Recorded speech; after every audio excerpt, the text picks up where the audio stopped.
the public to attend work sessions and listen to the discussion, but there is generally no opportunity for public comment. Members of the public wishing to address the board are welcome to do so during the board's regularly scheduled meetings.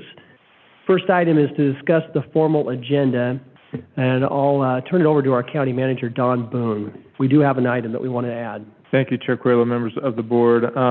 This evening, we'd like your board to consider adding to the agenda a resolution that addresses the governor and our request, the county's request, to be included in the executive order declaring an emergency regarding homelessness. And we have shared that resolution with the cities. The cities, a number of them are preparing letters, will be doing resolutions, and once we have our signed resolution, we'll be going through the portal on the Emergency Management website, which is a state website, Office of Emergency Management, submitting ours, and then we will also submit all the supporting documents that we get from the cities. As your board knows, all the rural counties were excluded from the emergency declaration, and so quite a few are now asking for consideration. I think we have a pretty good case given the fact we have the highest homelessness rate per capita in the state, and we have one of the highest juvenile homelessness rates over in the city of Warrenton. So we are asking. We'll see what the outcome is, but that'll be one of the agenda items. The other is we have a replacement agenda item for adjusting the guaranteed maximum price for the jail. And so it's nothing extraordinary. We're within available resources. It's just the final reconciliation on the project. So this will be the last adjustment that you see with the GMP. And so we're having final discussions with the contractor right now, but this will be the last. So okay, I'm happy to answer any questions. Yeah, thank you, County Manager. I appreciate the effort to work in short order to put this resolution together. I'm glad that we're able to consider it this evening and get it to the governor. But yes, I echo everything that you just said. Thank you for doing that. You're welcome. Commissioner Thompson. I'd like to go on the record and appreciate Seaside Councilor Tita Montero, who's been on the forefront of this issue for, I think it's been about 10 years, 8 or 10 years, and she continues to lead us and to inspire us to greater effort. So thank you, Commissioner Montero. Thank you, Mr. Chair. Absolutely, and I will say Mayor Wright also reached out on a couple occasions, so appreciate all of our cities wanting to join this effort. Any other comments, questions? Okay, so when we get to the regular meeting, we'll need to make those amendments to the agenda. We'll go on now to the strategic planning retreat number 3 of our agenda. And I'll again turn it back over to our county manager to members of the board. I'm going to be really quick, and I'm just going to hand the baton to Terry Moore and to Amanda. Good evening, Commissioners. For the record, I'm Terry Moore. I'm here from Portland State University. I'm working with your staff on your revised strategic plan. I want to also, for the record, just so, because we're getting close to the end and other people may come in and just see this part of it, I'm going to cover a couple of items that are pretty clear to you, but just get some terminology right, which is that the distinction between policy making and implementing that policy. So you as commissioners are in charge of making the policy. Your county manager and the staff implement the policy. You have chosen certain focus areas that you think are important that require policy work. And in those focus areas, you've chosen some priority issues that you think are important in those focus areas. And that work you have mainly done. We're going to finish that up tonight, probably. In addition, once you get those priority issues laid out, then you have to decide what kind of actions you're going to take to address those issues. So we're going to make some progress on that tonight, but we will probably not conclude on that tonight. And what has happened throughout this process, well, let me just show you if you go to the agenda then. Here's the agenda we've got for tonight, and we're in the overview now. Then the second part is going and looking at the priorities, then we'll look at the actions. And that is consistent with the next slide where we can take a look at, what kind of schedule you have had that you've been working on. And back in October, you made a decision on what were the focus areas, and you carried over the focus areas from the previous year. Then generated a longer list of priorities. That in December we started to reduce that list of priorities to the ones that were the most important. Then in December you got a survey. We'll talk to you about that tonight, where you actually rated the importance of those. And that'll be the first half of our agenda tonight in January. And the second half then is going into the actions. So with that, I'm going to turn it over to Amanda to kind of take us through the first part here of this discussion of the priorities. Good evening, Commissioners. For the record, Amanda Rapanchuk, Management Policy Analyst. So these next few slides, we're going to be explaining how we got from your survey results to staff suggestions. So there's going to be a lot going on, but the slides do build on each other to help kind of give some direction, which will assist in your discussion. So the first few slides, you may have some process-related questions in terms of how we got from there to here, and then Terry will be assisting in facilitating your discussion. So here are the survey results, which we took the sticker exercise and the discussion that you had during the first retreat. Those results were then reviewed in the survey. You prioritized them by assigning tier levels, and then also had the opportunity to add any additional priorities, so maybe something that had not come up in the first retreat but was of importance as well. And so these just kind of lay out what those results are for the survey.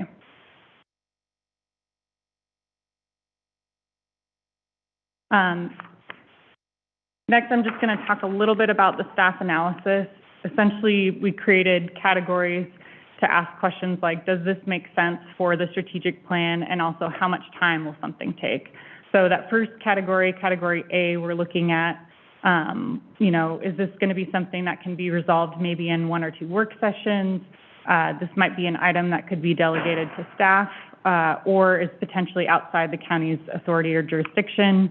Category B, in relation to 1 to 2 years, maybe to address that item. And then category C, it might take 3 or more years, so that would take a little bit more time. So just kind of thinking about when laying those out on the tier levels, if we're going to have a bunch of those items that were categorized under category C, thinking about your capacity and staff capacity to be addressing them and how many years that might take. So there's 3 main things involved in making the adjustments that led to staff suggestions. Essentially, there was creating that common language, so using those priorities that had already been identified and maybe making them a little bit more specific to work that's already been going on. Some items were removed from the list, and then also some adjusted assigned tier levels. So items removed from the list had to do with in consideration of current efforts at the county and staff capacity, overlap with other potential priorities, and then category A, which we had talked about, things that maybe could be addressed in 1 or 2 work sessions outside the county authority, that kind of thing. And then adjusted tier level, so that was in consideration of staff current efforts and capacity. So there might already be some projects that are in motion that may be closer to the end than others that would kind of adjust where that is in the priority level. And so this takes us to all those adjustments laid out, which essentially here we've labeled as the first draft. But again, these are staff suggestions based on the survey feedback that was in relation to all the work that you've been doing in this planning process. And I'm going to pass it off to Terry. Right. Well, and so this is kind of part 1 of the agenda tonight. And now it's time for your discussion of this. And before you get to that, if you have any questions of Amanda or me, we'll try to answer them, and then you can have a discussion about whether this suggested list is okay as it is, or how you would amend it. And as Amanda points out, I just want to reemphasize, this is just a suggestion. It is obviously your choice on what you want to do here.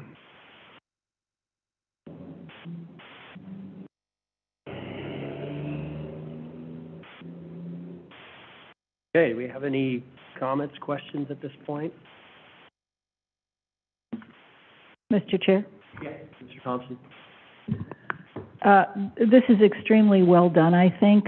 It's thought-provoking, it's daunting, but it will help us organize ourselves. It occurs to me that things that are longer-term issues that we don't have organizational capacity at the commissioner or staff level to implement right now, I think our liaisons fit into these so that we can be working on them indirectly through our liaisons and continue the development and the progress that we make. So as we consider, do we have the necessary board liaisons, we might look to see if there are other entities that could feed into our capacity to make progress incrementally on these to help them rise organically to a higher level of implementation, because we will have done the work with our community stakeholder partners in that regard. So it really helps to see what you've done. You help us think more clearly, act more long-term and productively, I think. So I'm really grateful to you. Good work. Yeah, thank you, Commissioner Thompson. Commissioner Webb, you've got your hand up? Yes, I do. Am I coming through? Yep, we can hear you. Okay, thank you. First of all, I guess I would like to dispute the statement that that the Board of Commissioners comes up with a strategic plan and hands it over to the county manager. I think every one of the five of us works very hard to implement this plan. And we do that through many different avenues. And I'd really like to support what Commissioner Thompson just said, in that perhaps, you know, the range of activities that we perform is quite broad in terms of timing. You know, a lot of our assignments are to organizations that basically do long-term planning. And some of them are for organizations that do very short-term implementation. So I think there's a little bit of a lack of recognition here of two items. One is the work that the commissioners do on outside of commission meetings, and secondly, the fact that I'm sorry. I'll just say that one thing, that I wish that there were a way that some of these the work of the commission could be included in this plan. Thank you. Yeah, thank you, Commissioner Webb. I mean, it certainly is a team effort. We're all working together and acknowledge that the staff and commission both play a role. So thank you, Commissioner Thompson, or Commissioner Webb. Commissioner Banks. So when we circle back here, it would just be nice for context, I think, as we continue the conversation, to see what we accomplished up until this point when we started the strategic planning process. I feel like sometimes folks aren't able to come and visit and watch all of our videos and really understand this entire process as a whole. And so to see our success to this point so that they can see moving forward. I was sad to see the crisis stabilization plan being pushed to tier 3. I understand why. It's a capacity issue, but it's also a very long-term planning topic. But so that folks can see that even though something is in Tier 3, that it'll still get accomplished, or that we still have our best interests of getting it accomplished. Yeah, and I agree, Commissioner Bangs, and I think a lot of times when you're looking at Tier 1, Tier 2 are long-term projects, a lot of times that, you know, we've had on our list for several years, and so it's something that there will always need to have attention and have to have, you know, eyes on, but I think between Tier 1 and 2 or Tier, it was just, you know, duration. It's short-term versus long-term, a lot of these. Mr. Toyoka. Yeah, and just, you know, just one other thing is, as we're doing all these planning, you know, just some of our ability to be flexible and adaptable, you know, as statewide measures are passed and or denied that changes the landscape which we live in, it does affect some of our long-term desires and some of our objectives, you know, and so make sure we have that flexibility in our plan that we can adapt to our environment as our environment changes, because it does.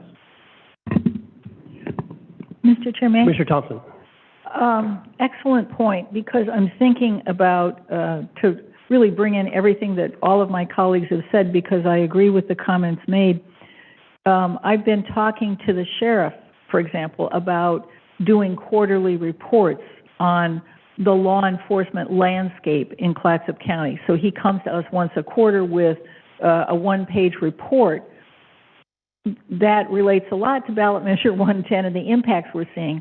I asked through Neil Bond today, could the Fire Defense Board talk about the firefighting situation in Clatsop County so that we can deal with these larger issues? You know, if there are various aspects of our communities functioning, particularly those that are impacted by statewide measures, it helps us to get flow of information so that this plan continues to evolve, because I think it's a robust, flexible, adaptive plan. And how do we capture what we've done, our progress, our needs, our partnerships? It's new territory, yeah? Yep. Thank you. Yeah, thank you, Commissioner Thompson. So I guess back to the question, are there any desired changes that anybody sees on this? Or, and I think this is good work, and I think that it kind of summarizes, you know, a melding of what the staff and, you know, the board came up with. I feel good about it. Chair Quilla, members of the board, if I might, real quick. I just wanted to reflect staff's perspective on just a couple of the questions or comments that were just made. First, I will say that to Commissioner Webb's comment, I agree with her completely, and the board members really are in the influence seat on a lot of these issues, and a lot of the work of the committee liaison assignments certainly feed into it, but a lot of it is just also the relationships that the board has in the community, the relationships that you have with legislators, with other commissioners. And so we really see this as a board-led process, but to assure you, you have staff behind you making sure that all the details get ironed out and all the form leads to some function. And so we agree, and we certainly want to make sure that the plan represents the fact that the board is in that role. The second is, we have approached this in a manner that we know that new things are going to come up. And one thing that I think we've done really well at as a Board of Commissioner and as staff supporting you is to be malleable and to respond to whatever may come up. And what we also know is if something really came up that was going to juggle these priorities, we could meet again and update them at any time, because sometimes there is something that just comes up that becomes kind of a all-encompassing priority. And so our goal is to make it as relevant as we can, make the work we do visible to the public so they can see what is getting done. And we have done a project reconciliation, and we will make sure that that is out there, because a lot of things have been accomplished over the several years we've been doing this. And so, as Chair Cuevas said, this is a team sport, and we will continue to work together, and really staff's, desire is to take the board's lead and then support you as we go. And I think, Commissioner Thompson, County Manager makes a good point. I mean, we look at these and think, well, these are the projects that the county's working on. There are 70-some projects that the county's working on in one form or another. So, I mean, this is just constitutes some of our priorities, but there are so many projects that I know that every department is working on within the county. So it's often, it's easy to lose sight of that. I'm glad that we're going to have like a project reconciliation and be able to see all those again and see the progress that's been made over the last 2 years. Commissioner Thompson. Wonderful point. I agree, sir. This is late breaking. Terry, I apologize. I don't want to embarrass you. I was in a meeting yesterday with commissioners from Columbia, Tillamook, and Lincoln counties. They said, well, Leanne, does Clatsop County have a strategic plan? Well, yes, I said, we do. So they looked it up on the website. They thought it looked very impressive. And so is it Dr. Moore? I mean, I presume it is.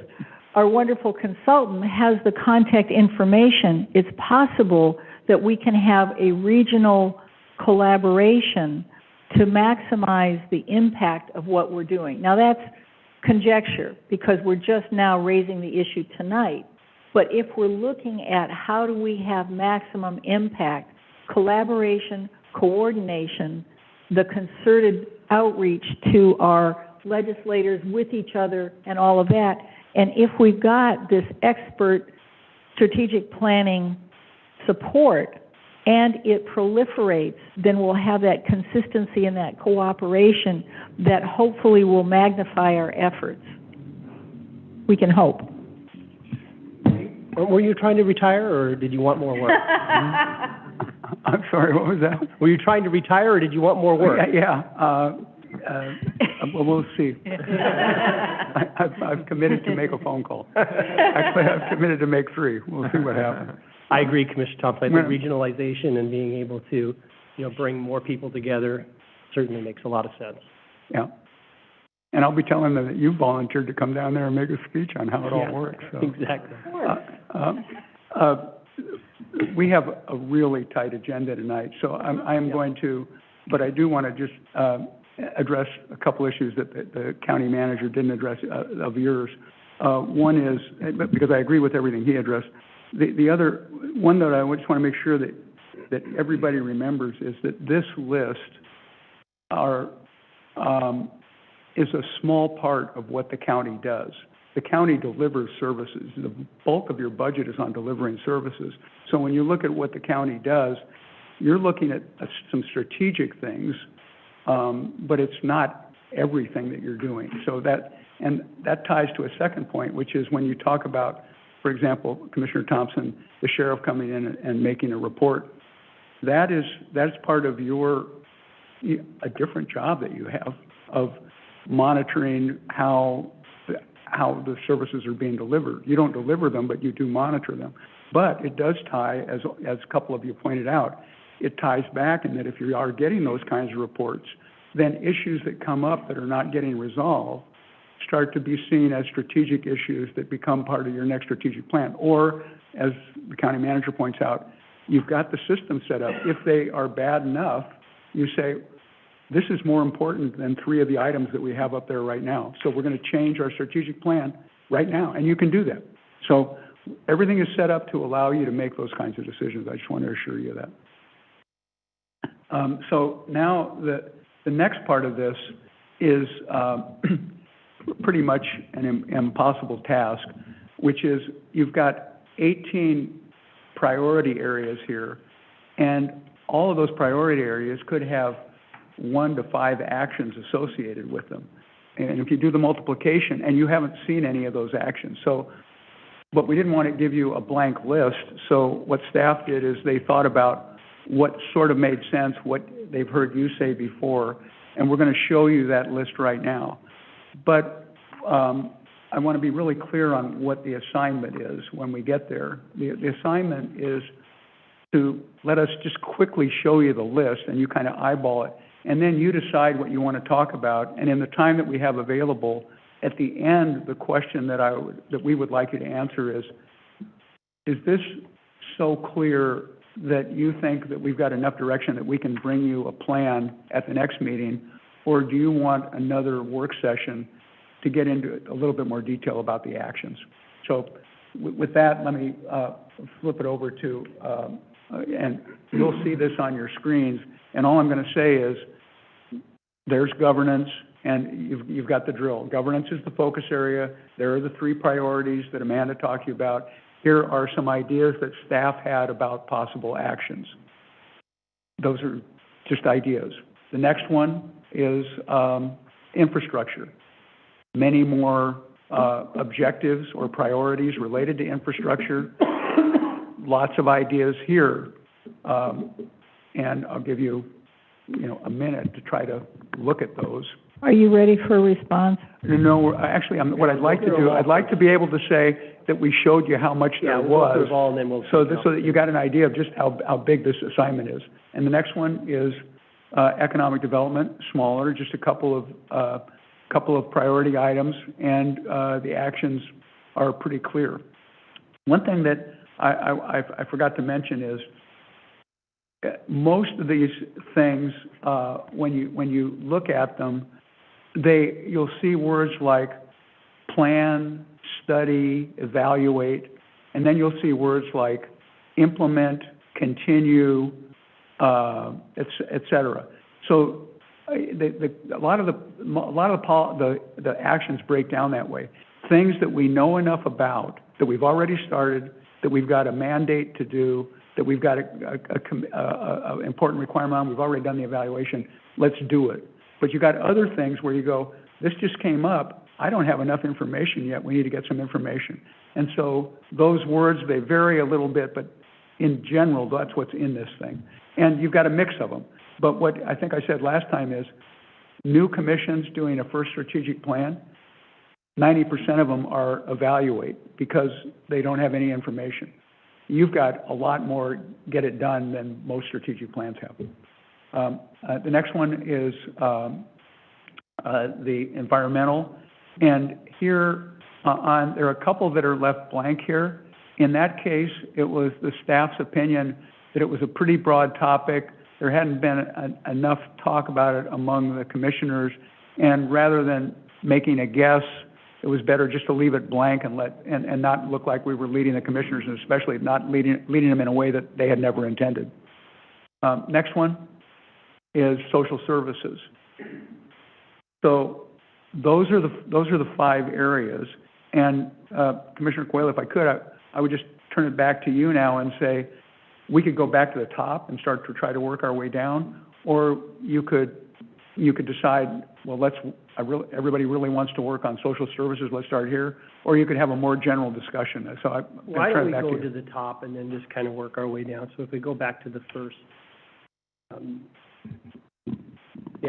governance. I don't know if we have any. Does anybody have anything on? Pam has her hand up. Oh, sorry, Commissioner Webb.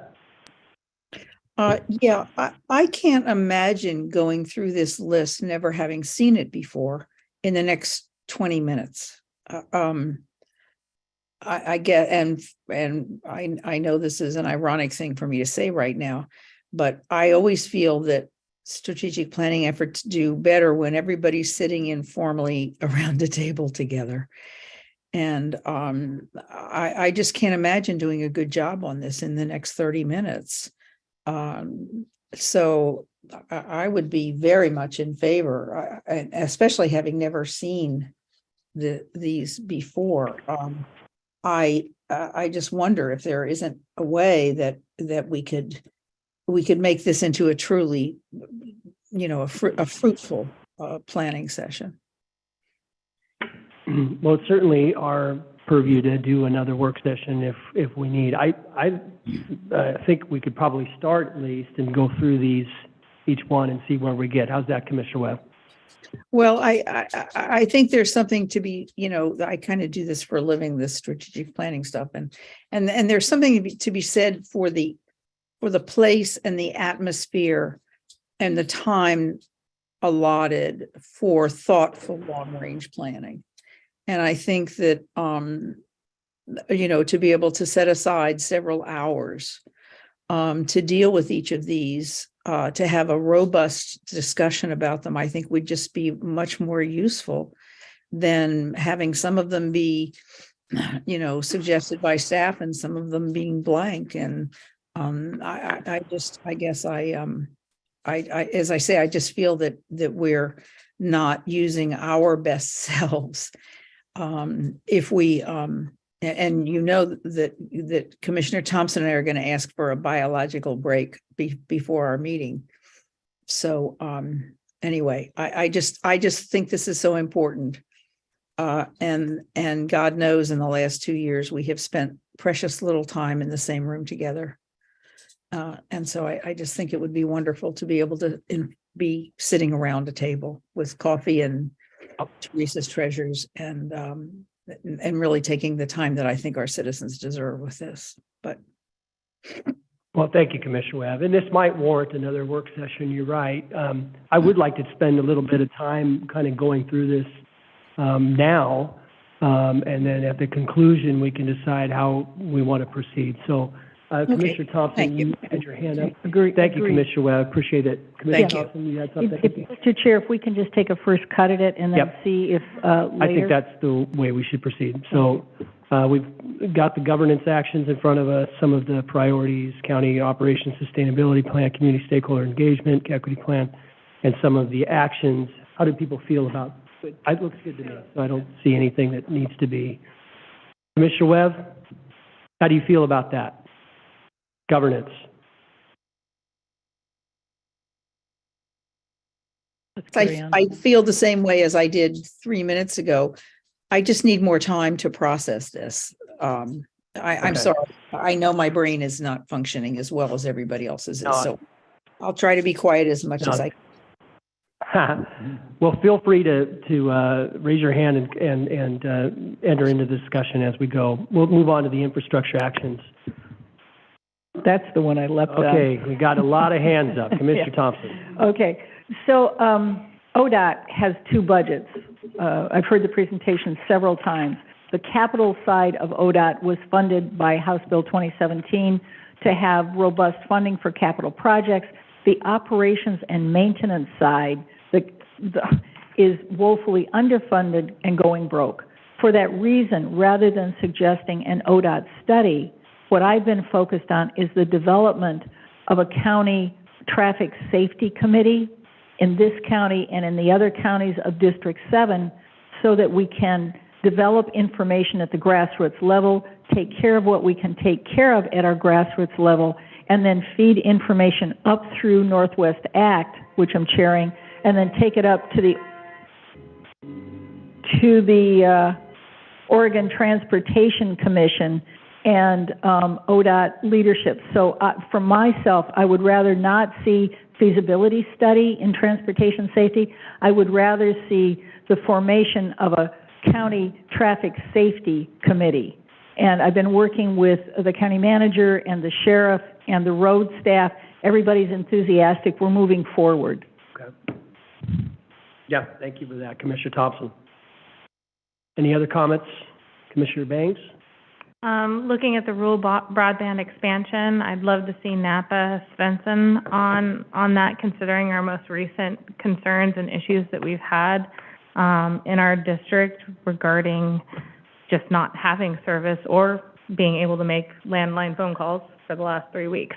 Though they have done great improvement, it is not a long-term improvement, would be my guess. And so just to add that nugget in there as, and I'm not sure I want to pull feasibility study just because of Senator Weber's current efforts. It would be nice for us to be able to back up our senator at the state level. Mr. Chair. Thank you, Commissioner Banks. Commissioner Thompson? With respect, I'm not able to do that. It's not going to get funded because ODOT doesn't have the money and there's no way to find the money. So I want to see Senator Weber succeed, and because of that, I'm trying to focus us on what we can do locally and set her up to have increased credibility and effectiveness at the legislature. And I really sincerely do not believe it's by promoting a study. I think it's, I just think it's not likely to succeed. Thank you. Sorry, I wish I did. Commissioner Toke, do you have anything on infrastructure? You know, the actions are fine. I think my comments would be more in the weeds of, more of the detail, which are not for this juncture. Yeah, and mine's probably in the weeds too, but I think tide gates and levees, we need to work closely with the Corps of Engineers, and they have an inspection program that most of our levees are not a part of. That's something that they do annually. And I think what needs to happen is you've got to, and our emergency director is here as well, you've got to decide on each one of these levee systems, it's either going to be able to get into that program or it's not. And if it's not, then we have to, disband or, just basically see what we got to do to dissolve it. So those are some hard decisions they're going to had to make. And the Corps is coming down actually next month. They're going to be doing inspections in Warrenton, and I think we need to connect with them sooner rather than later, making sure that we're doing the same thing with the Clatsop County levees, because that's going to be a big job. So anyway, go ahead. And just an add-in on this, maybe just be able to create touchstone communication between each Tidegate levee district, because I know Brownsmead is highly concerned about their tide gates and levees, and it would just be nice to bring them into the conversations when the gentleman or whomever shows up, the Corps of Engineers. It'd be nice to just kind of circle everyone in so we can have one conversation versus 7. Okay. I will add one of the weed comments. Yep, weeds, I know. On the carrying capacity, I think when we look at the analysis for the county's carrying capacity, we have to, as a body, question some of the metrics and some of the methodologies that are currently used that I think we could, question, and that would have advantages to the county. I think we just accept some of the methodologies that aren't necessarily true at this point, because things change. Yeah. Yeah, I know. I guess the Tidegate levees, I just would put evaluate fitness of levees with USACE, Corps of Engineers.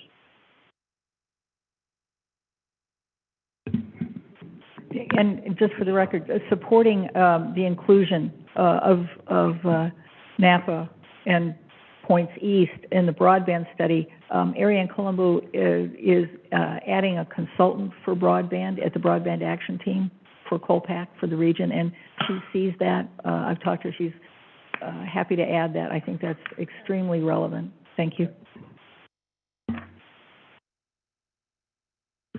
And then Commissioner Webb, did you have anything you wanted to add at this juncture? No, thank you. I didn't think we were getting so weedy. I guess I'm sorry I didn't understand the. Yeah, I agree. Yeah. But no, I think the discussion's been wonderful. I mean, I just wish we had more time for it. Is all I'm saying. Thank you. And I was clapping you, of course, on the tide gates and levees as always. Thank you, Commissioner Webb. Any other comments on infrastructure? Do you want to move on to the next? Okay, we'll move on. Economic development actions.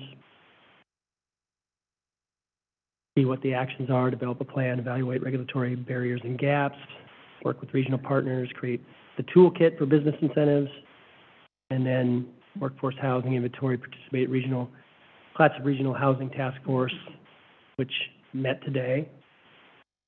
And thank goodness we've got that up and running. Good coordination amongst the cities and nonprofit. Any other comments on this? I feel like it's on point. We need to redefine, I guess, county manager on the regional housing task force, something more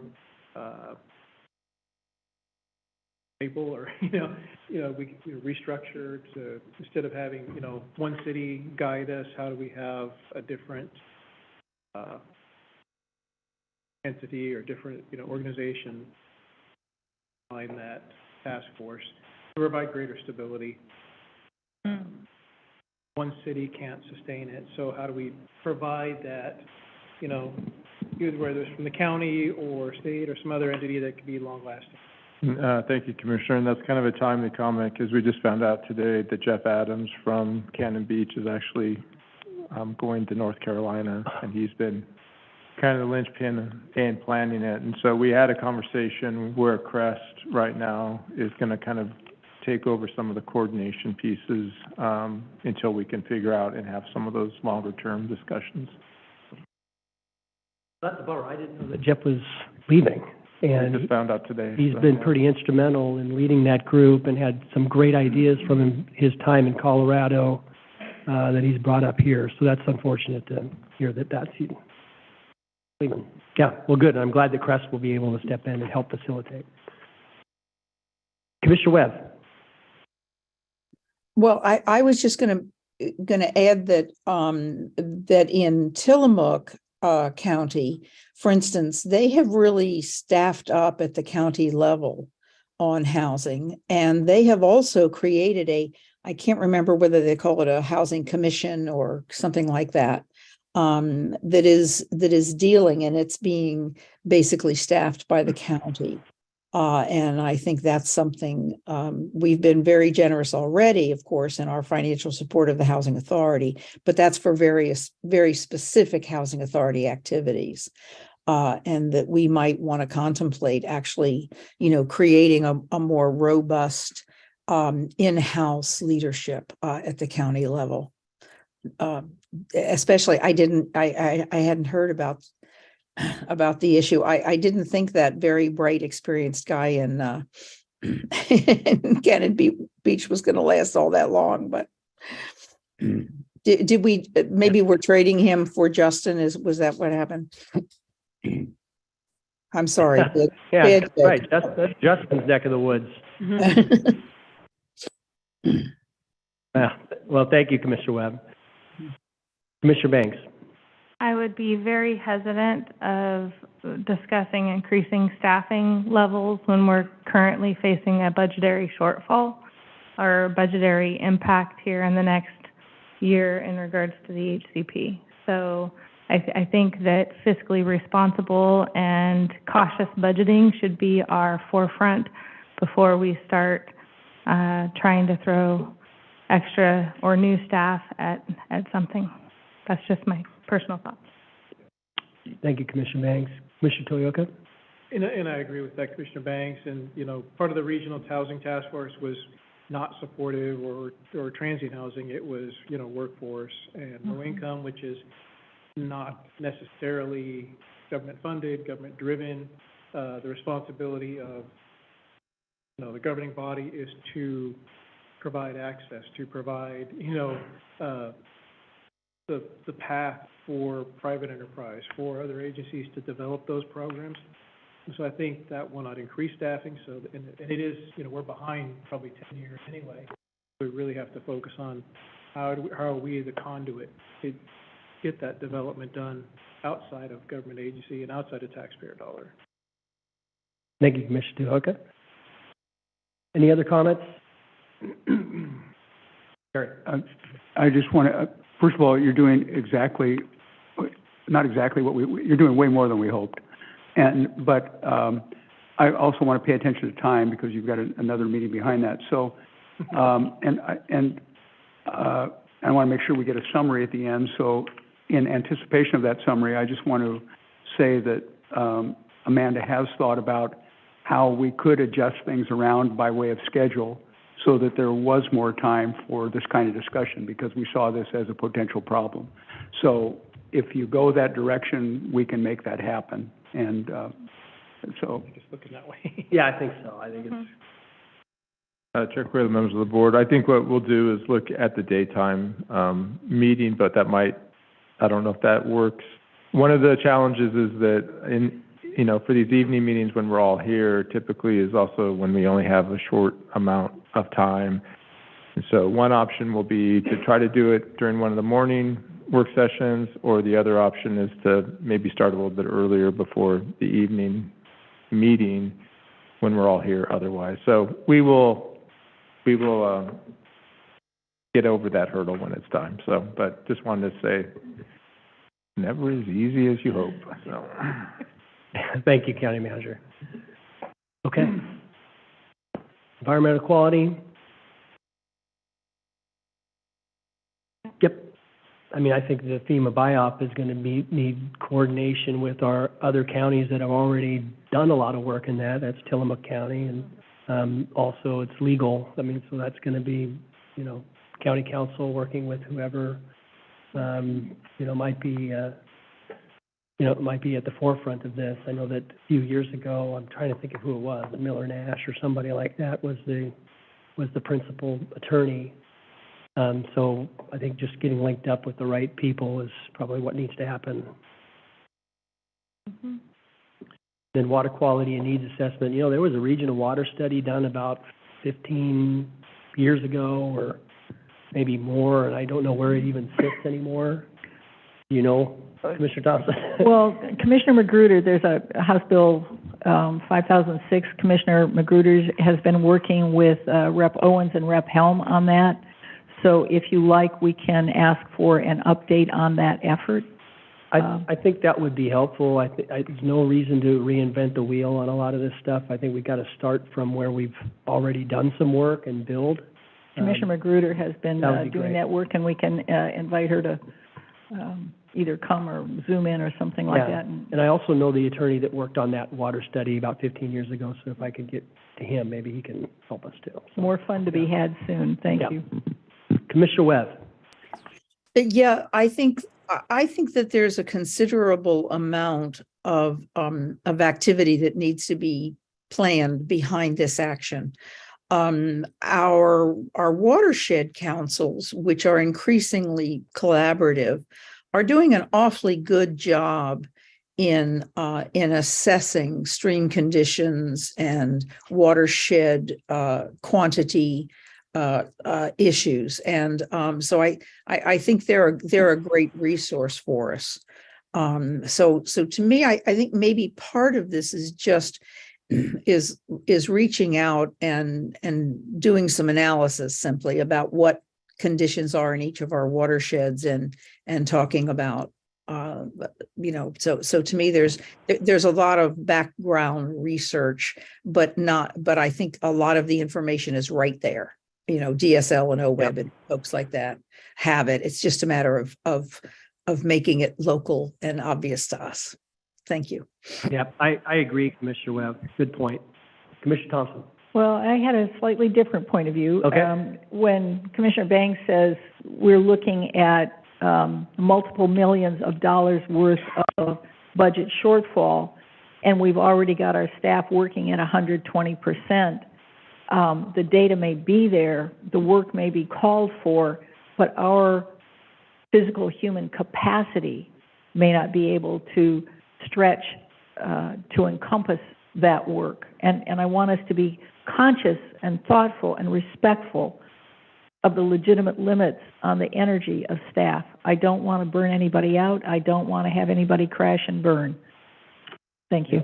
Point well taken, Commissioner Thompson. I think this is outreach and coordination with CREST and watershed groups and others that might have that information, be able to provide it without a lot of staff time. That's at least my hope. Any other comments? Okay, social services. You know, the Child Care Task Force is still going and looking for a new program director, but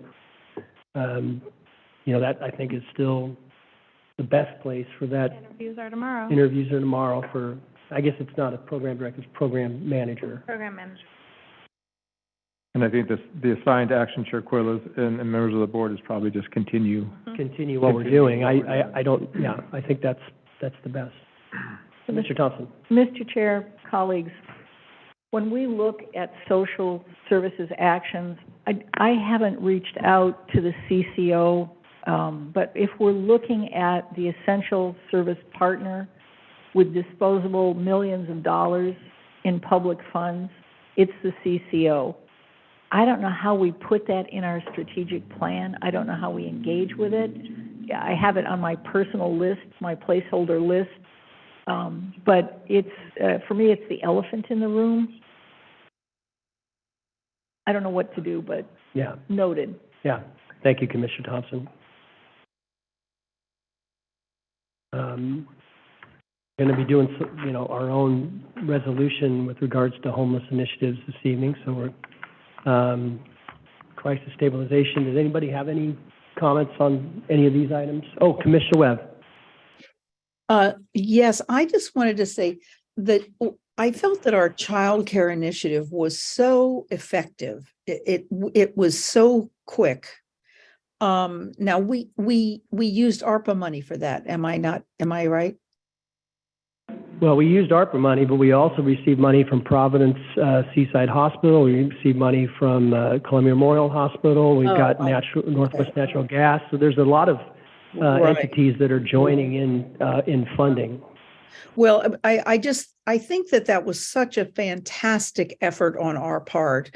Not only was it a great process, but it was also in such a short term that when we talk about this, I think that we should say continue our support of expanded childcare services any way we can figure out how to do it. Yeah. It should just Broad. I hope we can look at it as an ongoing issue until the problem is solved. Yeah, That's just, I agree. and pat ourselves on the back.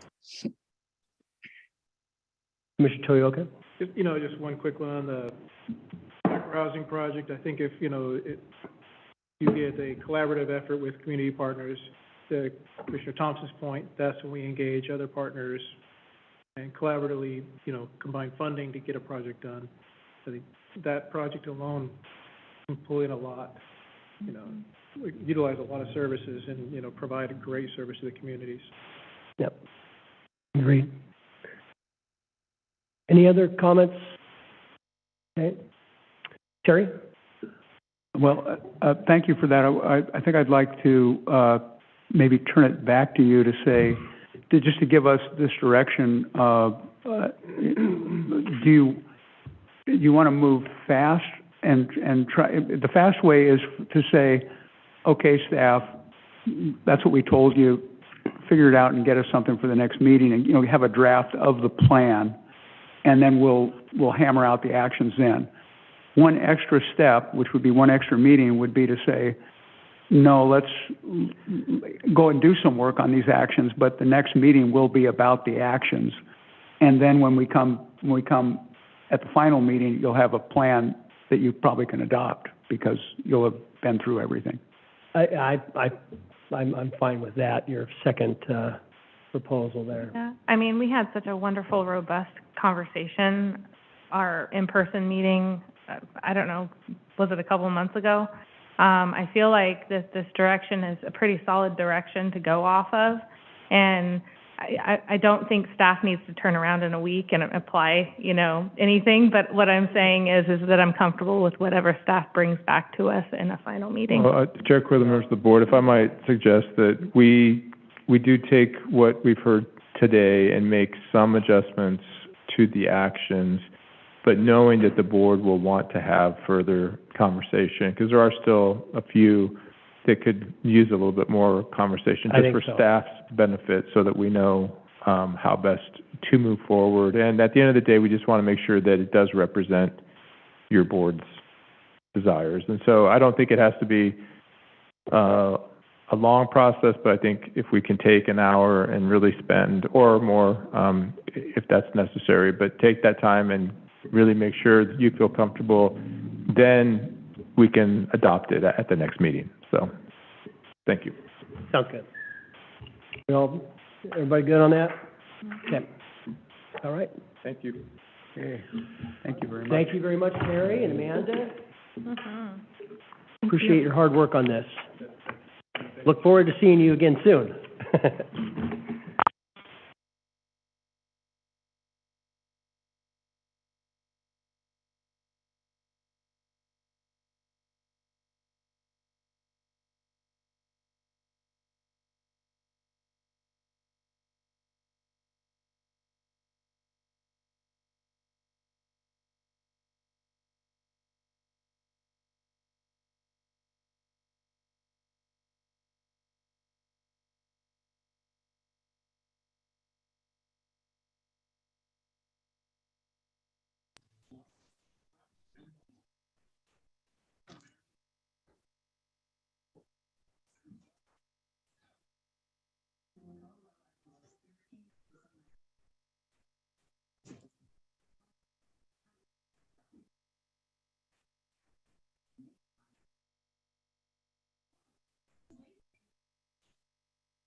I don't, yeah, good, I'm good.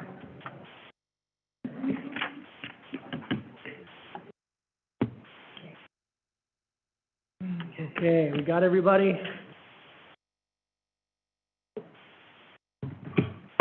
We'll go ahead and call this meeting to order. The Board of Commissioners, as the governing body of Clatsop County, all county service districts for which this body so acts, and as the Clatsop County Local Contract Review Board, is now meeting in regular session. All rise for the Pledge of Allegiance. I pledge allegiance to the flag of the United States of America and to the republic for which it stands, one nation, under God, indivisible, with liberty and justice for all. And I want to welcome everybody here this evening. Teresa, can we have the roll call? Chair Quila, Here. Vice Chair Banks. Here. Commissioner Toyoka. Here? Commissioner Webb. Here. Commissioner Thompson. I'm here. Okay, thank you, Teresa. The agenda approval. So we did have a discussion about the agenda at our work session. There are a couple items that we want to add, so we'll need a motion to do so. I move to add to the business agenda a resolution and order request for Clatsop County to be included in the state of emergency declaration due to our homelessness. Second. Okay. Chair Quayla, there's one more amendment to the agenda, which is the revised agenda item. This is the revised agenda item, All right, guaranteed maximum price, amendment number 6. okay. Yeah. I move to add to the agenda I need glasses. Leanne? The change, the amended motion for the jail relocation project. Thank you. Second. Okay, moved and seconded to add those two items to the business agenda. All those in favor signify with an aye. Aye. Aye. All those opposed? Okay, motion carries. First is a proclamation. We need a motion to approve the agenda. All those in favor, go ahead. I move to approve the agenda. Move second to approve the agenda. All those in favor signify with an aye. Aye. Aye. All those opposed? Okay, motion carries. Okay, now we've got the proclamation for Cascadia Earthquake Awareness Day, and it's on page 40 of our agenda. Justin Gibbs, our emergency director, is here, and I'll turn it over to Justin.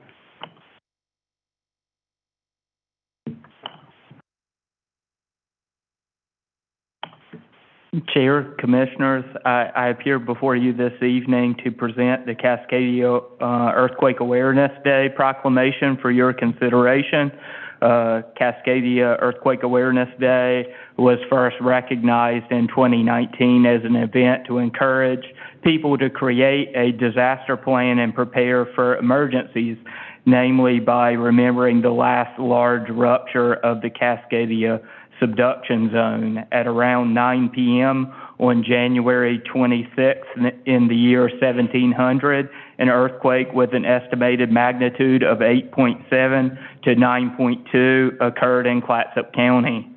The severe shaking resulted in the land around us dropping by about 6 feet, and a tsunami which arrived ashore 15 to 25 minutes later, depending on your location, occurred.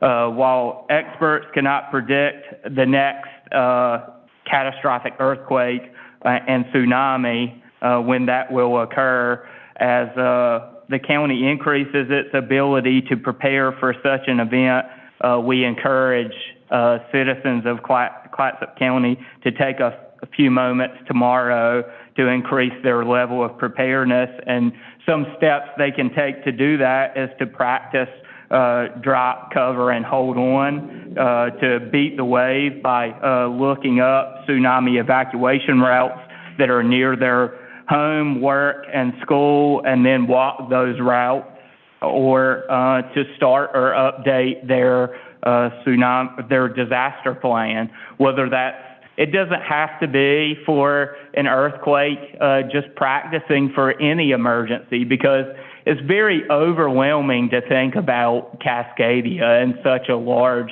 magnitude event, but really breaking that down into its components and being modular and thinking about what we would need to do to prepare, even for professionals that are emergency managers. We have to take that approach. We have drills and exercises and trainings where we do the very same thing and prepare for weather events and other types of emergencies. And by doing that, taking our everyday emergencies, we're preparing for Cascadia as well every single day. So by taking some time tomorrow and practicing the small things and building muscle memory as a community, as individuals, we're preparing for Cascadia. So we very much encourage that. So that concludes my prepared remarks. Thank you. Yeah, thank you, Director Gibbs. Any questions? Do we have a motion? I move to approve the resolution and order proclaiming January 26, 2023 to be Cascadia Earthquake Awareness Day, and authorize the chair to read and then sign the proclamation. Second, please. Moved and seconded to approve the resolution and order proclaiming January 26, 2023 to be Cascadia Earthquake Awareness Day, and authorize the chair to read, then sign the proclamation. All those in favor signify with an aye. Aye. Aye. All those opposed? Okay, motion carries. In the matter of proclaiming January 26, 2023 to be Cascadia Earthquake Awareness Day. Whereas January 26th marks the 323rd anniversary of the last Cascadia subduction zone earthquake to impact our region, and whereas geologists have determined that major earthquake magnitudes of 8 or 9 have occurred many times in the past and could occur at any moment in the Pacific Northwest. And whereas, given the current lack of preparedness in the region, such a quake could create the worst natural disaster in North American history. And whereas government agencies and disaster organizations cannot bear the sole responsibility to prepare for, respond to, and recover from disasters. And whereas, as a community, we are increasingly recognizing this earthquake threat, but such recognition has not yet translated into a commensurate increase in our earthquake resilience. And whereas Clatsop County is also vulnerable to tsunami, and residents should prepare to be self-sufficient for at least 2 weeks following a natural disaster of this magnitude. And whereas greater recognition of the earthquake threat is key to motivating action by such individuals and groups, now therefore be it hereby resolved that the Clatsop County Board of Commissioners does hereby proclaim January 26, 2023 as Cascadia Earthquake Awareness Day in Clatsop County, and invites all community members to join in this effort to encourage everyone to be prepared for the Cascadia subduction zone earthquake, dated this 25th day of January 2023. Great. Thank you very much, Director Gibbs. Thank you very much. We'll move on to the next item, which is business from the public. I think we have folks that have signed up both virtually and then folks that are here. I know we've received, before we get started in that, I know we've received some questions about the diligence process. Our county manager will be outlining the diligence process when we take this up next week in the work session. You know, this will be the first time next Wednesday that we've even seen the proposal, first time that we'll be able to consider and discuss it. So this is the first step of a longer process. We met in strategic planning, earlier today. Housing, of course, is a big issue for this commission, and I know the Regional Task Force for Housing met earlier today as well. This is just one step. We've got a housing dashboard that was put together to identify housing locations, both current and ones that are coming online within the county. We help fund additional staff at the Northwest Oregon Housing Authority with ARPA funds. Project Turnkey 2.0 could provide 44 shelter beds for homeless folks living here in Astoria, so that's a big step. And we've asked the governor for resources to help rural counties address both homelessness and housing deficiencies. And then lastly, we've taken this step. We've identified about 30-plus surplus tracts of land within the county that could be potential affordable housing development. We've asked for expressions of interest from municipalities and nonprofits, and under that state statute, one of the biggest barriers I think we all understand is the acquisition cost of property for building affordable housing. Most every affordable housing project needs some sort of subsidy in order to pencil out, so this is kind of what our tact has been, and I think that we'll obviously learn more about how we're going to review all of these in the next week. And it's the beginning of a process, an involved process. It's going to involve a lot of department heads, stakeholders, agencies, and address a lot of the concerns that I read in these letters. So just wanted to say that. County Manager, do you have anything you wanted to add to that? No, Chair Quayle, members of the board, I think, without going into what we'll talk about next week, there is a very comprehensive diligence process that would be forthcoming with all of our partner agencies, public agencies, other nonprofits, and that process itself will take months to really go through. I think it's in all of our interest to make sure that any property that is being used for affordable housing is the right property and it's the right project for the property, and that it has the funding underpinnings to be successful. And we haven't even started that process yet, and so there's still much more work to come. This is just kind of really quickly what the 4 steps are: is just receive the RFEI, which is step 1, share it with the board, which is going to happen for the first time next week.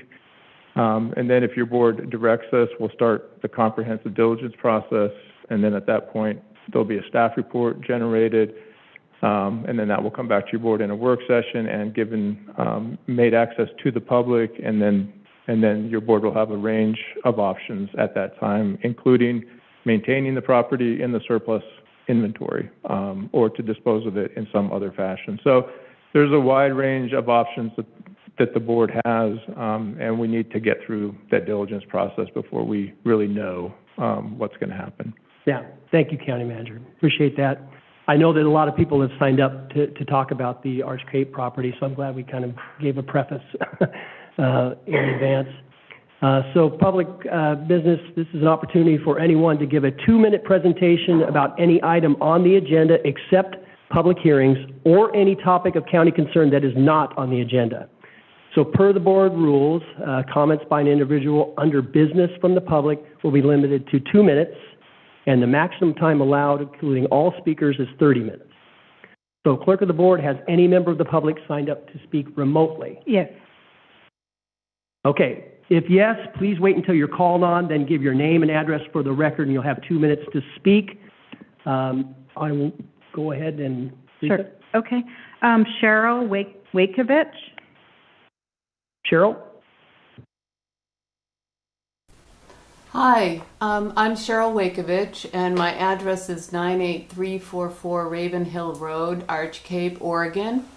And first, I'd like to say thank you for initiating a due diligence process for the use of the surplus lands. I look forward to hearing more about how that's going to manifest. I wanted to talk a little bit about the land in Arch Cape.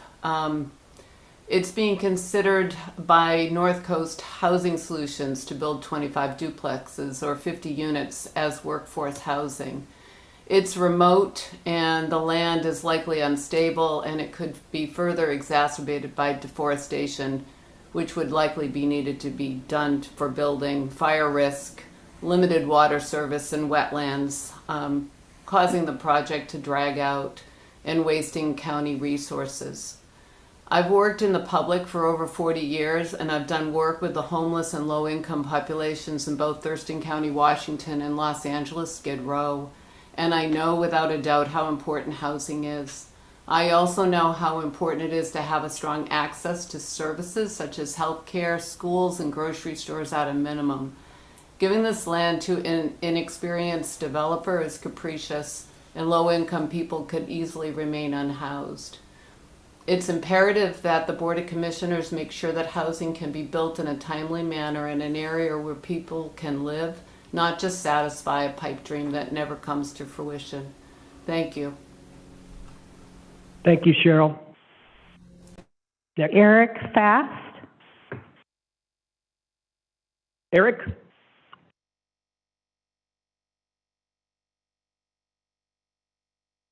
I don't see. Sorry, we're I trying to get off mute. Okay, here we are. So, hey, yes, my name is Eric Fast. Address is 32081 Wildwood Lane in Arch Cape. I am speaking on behalf of myself and my wife, Avery. We're building a new family home in the South Arch Cape area at the end of Ravenhill Road, directly adjacent to the location of the proposed development project by NCHS. The conversations about this project have been vibrant, with growing community engagement, expressing concerns and feedback. These numerous public comments that the county has received or will receive about this topic exactly underscore why the county must not rush to make decisions about how to develop this property.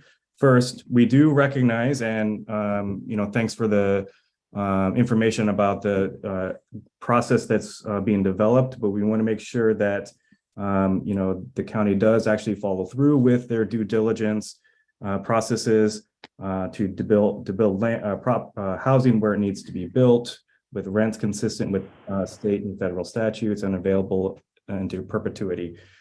Our own personal experience in this property is, we've experienced overruns and so forth due to the nature of the landscape, dealing with challenges for seismic concerns, water pressure, and fire suppression systems, not to mention the, removal of large boulders and so forth that are known to be in the area. We just want to make sure that whatever development goes in is, taken into consideration by the county through a strict process, so that, we can make sure that, like Cheryl said, it's not a pipe dream. And maybe conservation would be a suitable action for this property as well. Thank you, Eric. Ryan Ludwig? Hi there. My name is Ryan Ludwig. My address is 11575 Southwest 13th Street in Beaverton. I own a lot at 32080 East Walsh Lane, which is at the bottom of Ravenhill, about 100 yards away from some of the lots that other folks have been talking about tonight. I also appreciate the mention that there'll be a more detailed diligence process coming forward. Looking forward to reading about that.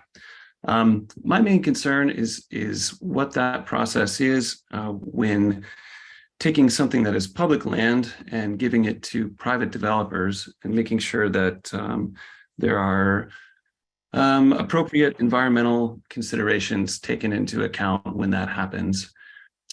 What's special to me about the lots in question, I spend some hours up there often, just kind of roaming around and enjoying the forest, and it's a really unique and special portion of land, not just some random vacant lot. There's mature mixed forest, there's sloping hills, seasonal creeks, weird giant boulders out there that are really cool. But all of these things also make it a difficult site to build on. And as others have mentioned, there may be some geologic instability that just don't make it make sense to put 50 units on. There's also a lot of big game sign out there, and small. Owls, elk, deer, coyote, they all live out there too. So my main concern is has this site had appropriate environmental suitability considerations given? And what is that process when we're talking about taking what is public land and giving it to a nonprofit? Thanks. Yeah, thank you, Brian. John Pyatt.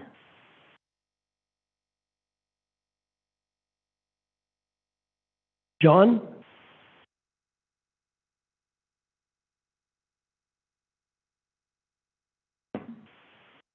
Robert Jorgensen. Hi, I'm Robert Jorgensen.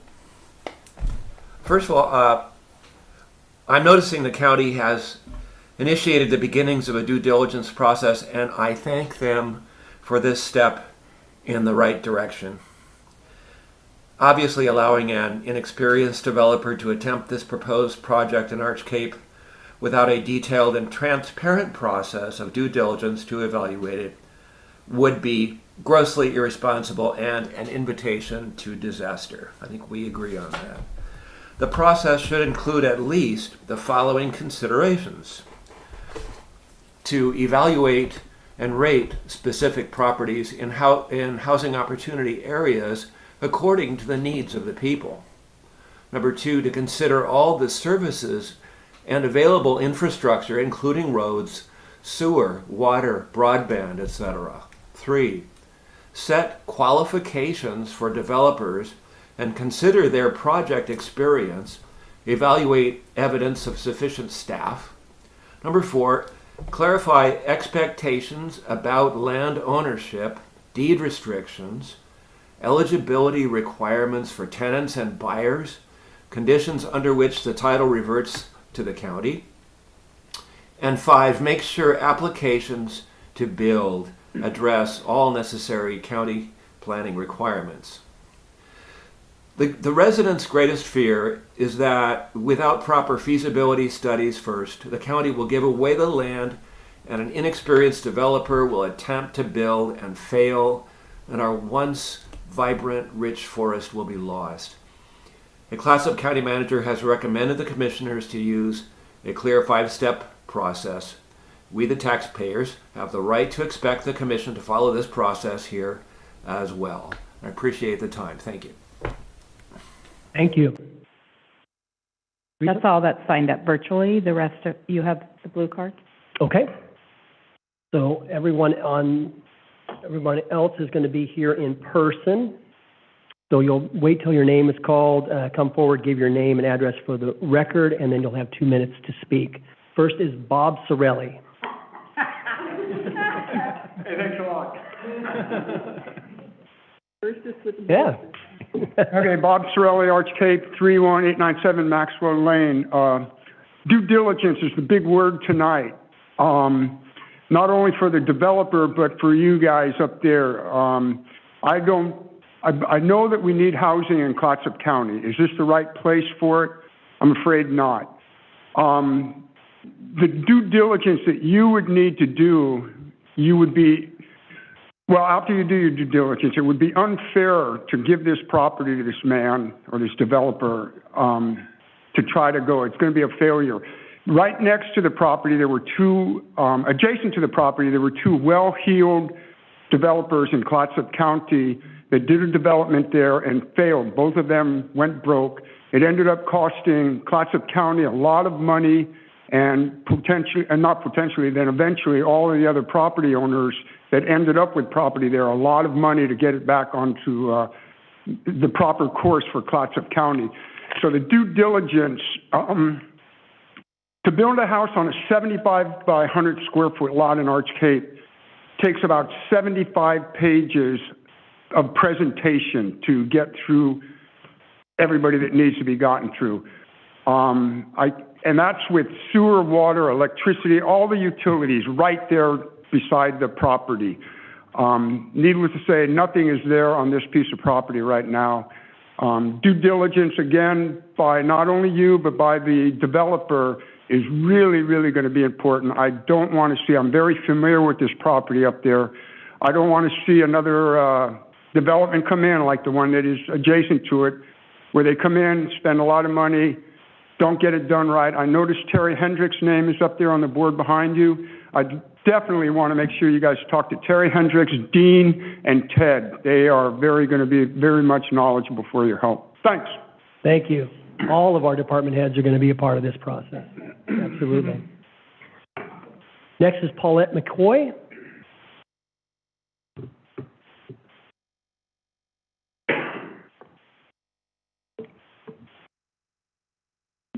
Thank you. My name is Paulette Henkel McCoy, and I live at 15310 Northeast 76th Circle, Vancouver, Washington, and we own property at 32085 Wildwood Lane in Arch Cape. I'd like to start by thanking all of the commissioners for all the long hours of work that you do, and it's amazing, and with no pay. I know you get mileage, but that's it. But thank you for all that you do to better the lives of the people of Clatsop County, where I grew up, and my family's been here since 1870. And I want to tell you why I'm concerned about the proposal to have workforce housing in the Arch Cape Forest. My husband and I purchased a small lot in December of 2020 off of Raven Hill Road. And we began the process of permitting, geohazard reporting, digging the easement, and clearing the land of about a dozen trees. The county staff was always helpful with our endless litany of questions. However, after hiring a geotech firm to advise us during our land preparation, clearing of trees, we discovered the land is sitting on these huge boulders. The picture. Which makes it very, very expensive to excavate, and also due to the slope grade is an additional challenge, and we decided to put the project on hold. We currently have a little gravel path for our camper, and we haven't hooked up the water or sewer yet because that's $17,000 for each household in Arch Cape. So my question, have you visited this beautiful site? And number two question, do you truly believe this is one of the best sites in South County for workforce housing? In closing, I believe that you're going to find, thank you very much for the time. Thank you very much, Paulette. Thank you.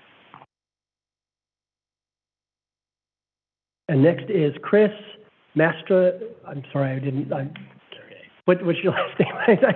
I couldn't read it very well. That's all right. It's Chris Mastrandrea. Okay, yes, thank you. The address for the record is 32055 Walsh Lane in Arch Cape, Oregon. Hi, my name is Chris Mastrandrea. I'm with the Responsible Land Use Alliance. Yesterday evening, I submitted a letter with 112 endorsers urging the county commissioners to put a process in place to evaluate expressions of interest. Thank you for taking this first step. Please consider the following when evaluating the expressions of interest next Wednesday. The proposer has zero experience in development, estimation, project management, and construction, and formed his nonprofit immediately after learning of the free property. The proposer also has no funding secured for the project. Environmental suitability. All of the Arch Cape parcels are in a geological hazard overlay, and many of the duplexes are in a high or very high landslide susceptibility overlay as well.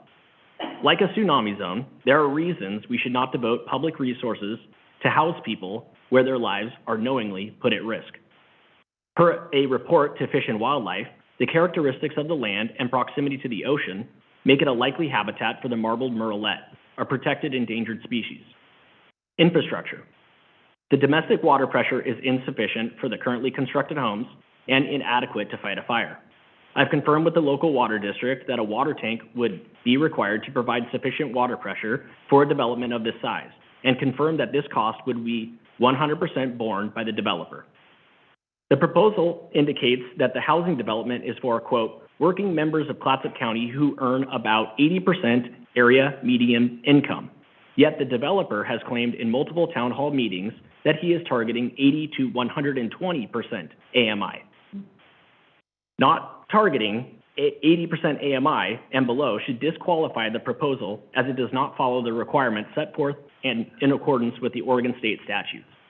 There are many other concerns, but the 2-minute time frame restricts a complete list. We'll make sure and send a complete list before your Q&A next Wednesday. Thank Thank you, you. Chris. Appreciate it. And then it's Tuis Dooley? Tevis. Oh, sorry about that. Man, I'm not doing so great here. Tevis. That's it. My name is Tevis Dooley. I've lived in Arch Cape for about 40 years plus. And like others before, I greatly appreciate the county manager has elucidated about the due diligence, which is we can look forward to.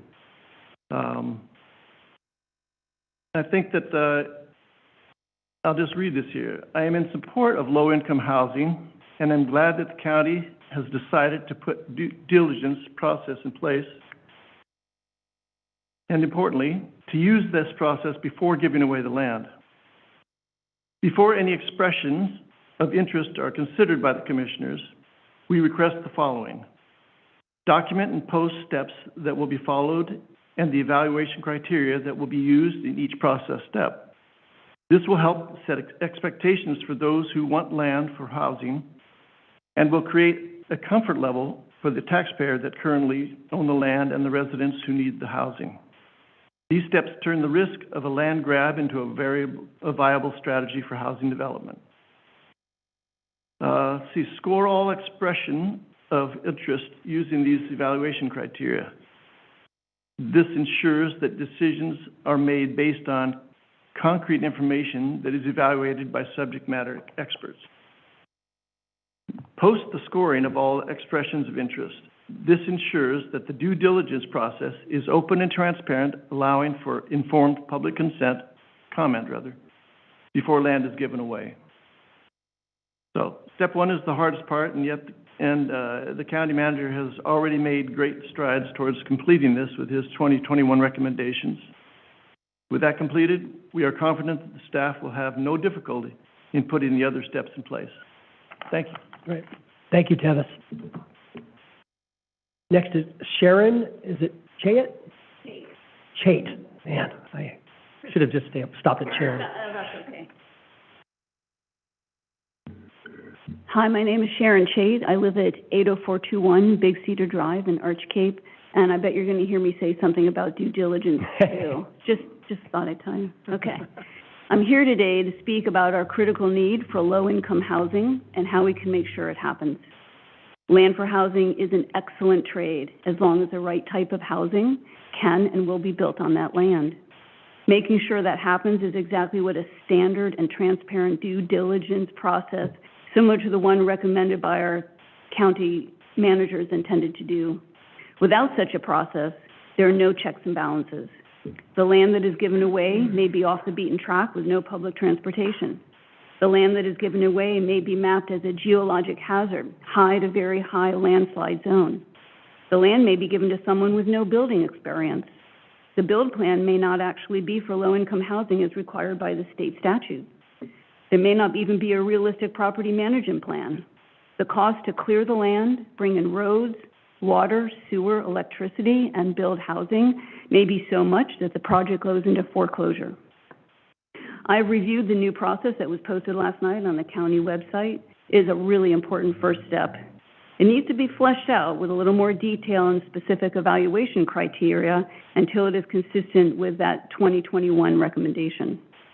We appreciate that the Q&A session on the expression of interest is scheduled for next Wednesday, even though some of the necessary beginning process steps haven't been taken.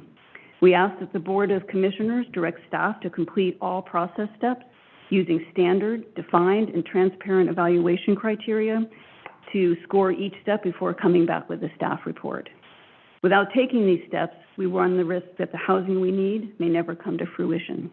Thank you, and for your continued efforts and everything you've done so far. Thanks. Thank you, Sharon. Good timing. Next is Jude Lally. I live in Arch Cape, as you probably could have guessed, 31972 East Ocean Lane. I feel very repetitious with my little bit here, but just knowing that many of us are on the same page, have concerns about wanting low-income housing and an appropriate place and steps to make sure that happens. I have reviewed the new process as posted on the county website and see it as very general but absolutely necessary first step. I'm very encouraged by what was said earlier before we started public content about how much more work there is to really create a transparent, in-depth process.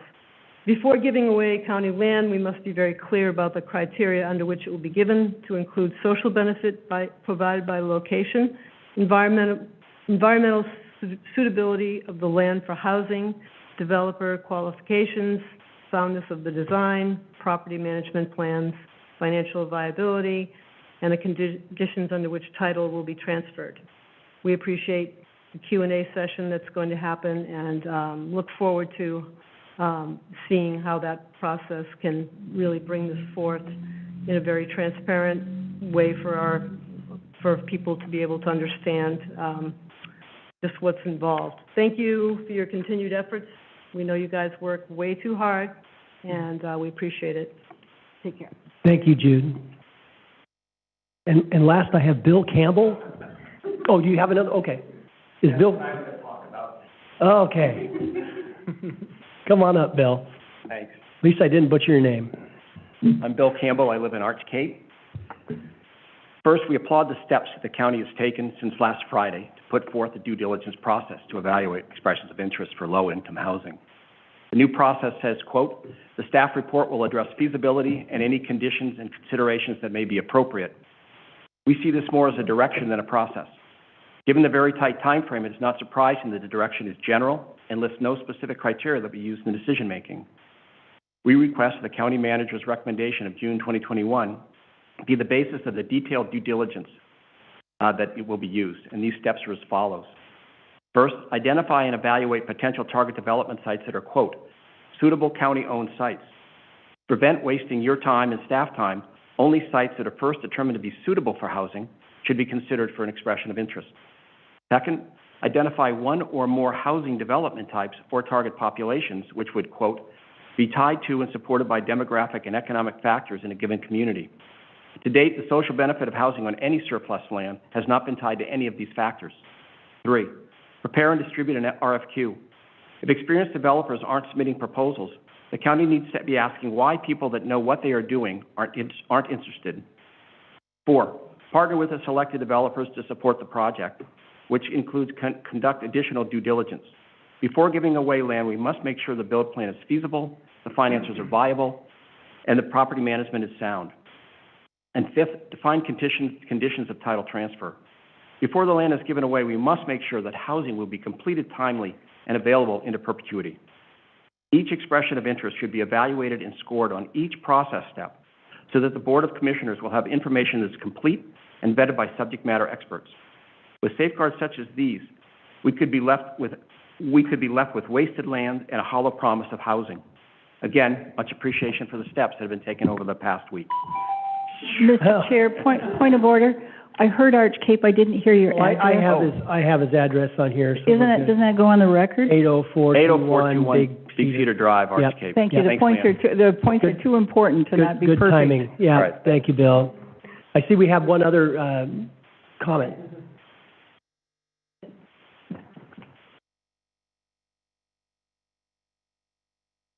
Okay, Shannon. I'm Shannon Smith from Gerhart, Oregon. I'm going to go big picture. And you can go ahead, and your address. Oh, yes, 774 Pacific Way, Gerhart, Oregon. Thank you. Thank you. I love what folks have said tonight about due diligence, specifics, developers, lack of experience for application. What I'd like to talk about is big picture, based upon some of the things I heard. For example, surprise, surprise, there's 30 surplus sites. I think I'd love to know the other 30 surplus sites and where they are, and perhaps if there's a criteria or a ranking of those sites. And then secondly, how is a surplus land site defined? If you look at the definition of surplus in dictionaries, it's about excess or leftover or extra of something. I don't consider forested land an extra. What defines this separate from the other land in our county? Third, I wondered about these particular developers. Why Arch Cape? Two of the developers have either homes in Canada Beach or Arch Cape. So it's not just, are these folks the right people with the credentials, the experience to do so? They have a vested interest, perhaps, in Arch Cape. And I think Arch Cape's great. I love more things for Arch Cape. But again, if there's 30, let's take a look at the whole swath and appropriate where it might be best and with the rest of the services that really folks that need low-income housing can utilize. Transportation, food sources, all the kinds of things, busing, those sorts of things that would support them where they live. If it's not affordable to actually get there or carry their groceries up a hillside, it's not affordable overall. Okay. Thank you. Yeah, thank you, Shannon. Do we have any other blue cards out there? Anybody else wanting to testify in person? Okay, if not, we'll go ahead and close the public comment this evening. Thank you very much. Appreciated all your comments. And appreciate you coming all the way from Arch Cape. I know that took a long time, so thanks again.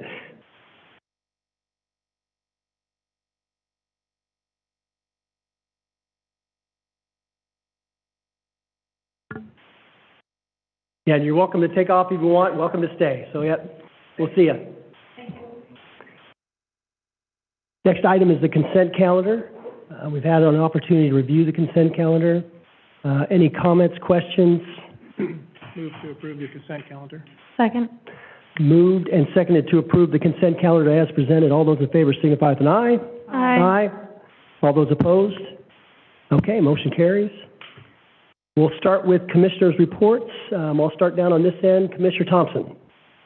Thank you, Mr. Chair. Well, it's been an interesting week in Lake Wobegon. First of all, I want to say thank you to my neighbors. It's lovely to see you here. We live in a wild and fierce and beautiful place, and sometimes we are wild and fierce, if not always beautiful. What I'm most concerned about is that we are building communities, that we are building welcoming, sustainable communities. I do that as your neighbor. I do that as a county commissioner.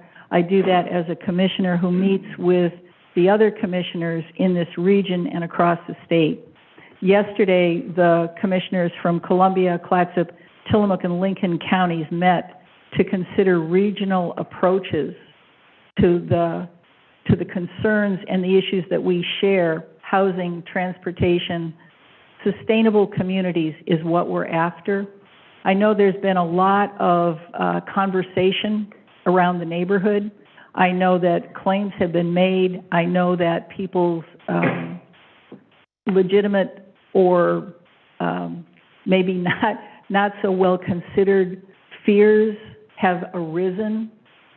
This isn't a new process that we have. If you saw the county manager's communication, it came from 2021. This isn't new information.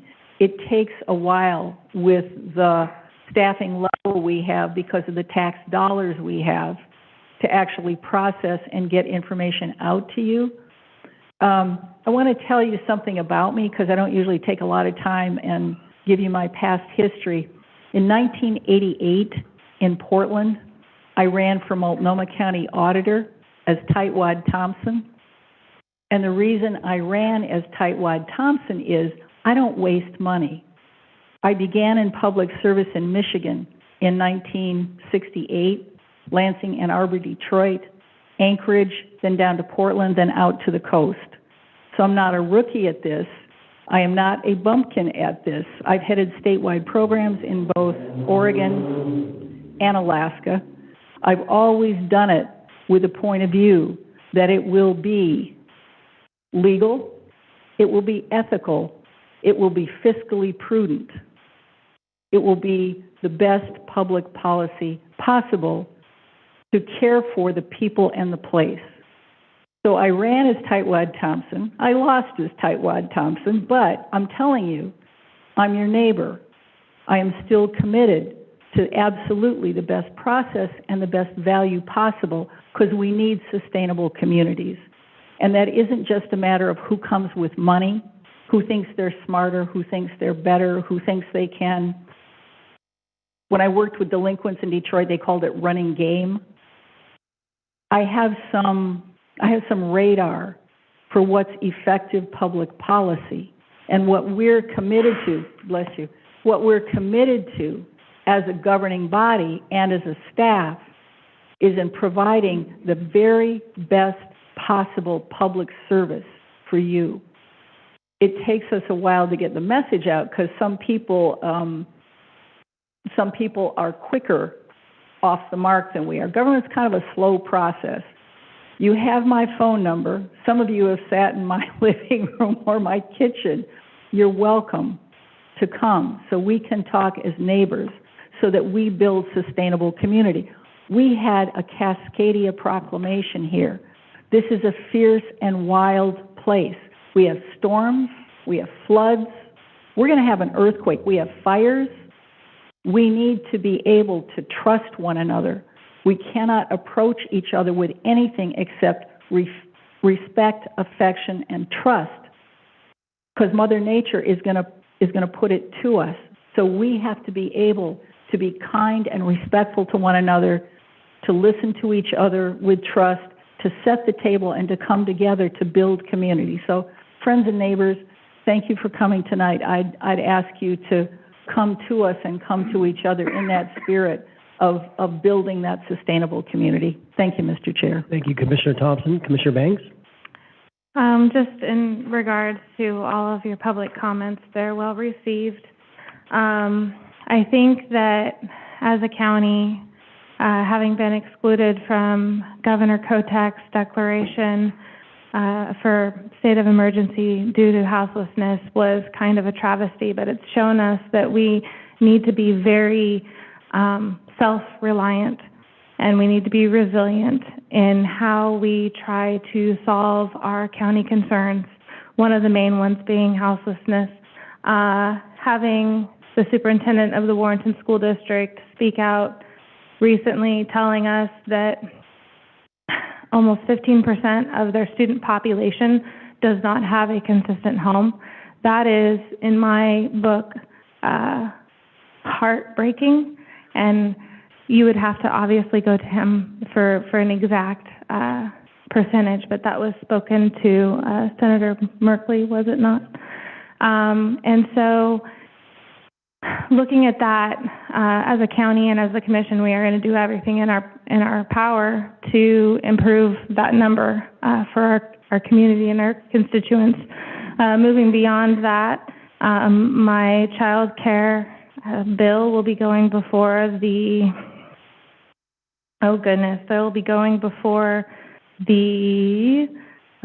a committee. I apologize, the Tax Expenditures Committee tomorrow, to just see if it passes snuff to go further. So I'm hopeful. Our child care task force is interviewing for our child care, project manager, in charge of all of the grant programs that we've been offering within our community to increase capacity. 100 Women Who Care are going to be meeting at the first week of February. I've been involved with that program since it was conceived. Jan Johnson is a close friend of mine. My daughters are looking to participate in the 50 Girls Who Care, and that is being started by one of my sweet grade school students at the academy. So lots of good things. Our Natural Resources Awards dinner raised over $120,000 for our high school programs, our fisheries program in Warrenton, Napa Forestry Program, Astoria FFA, the Jewel Natural Resources Program, and the Seaside Natural Resources Program will all be receiving a portion of those funds that were raised at that auction and dinner.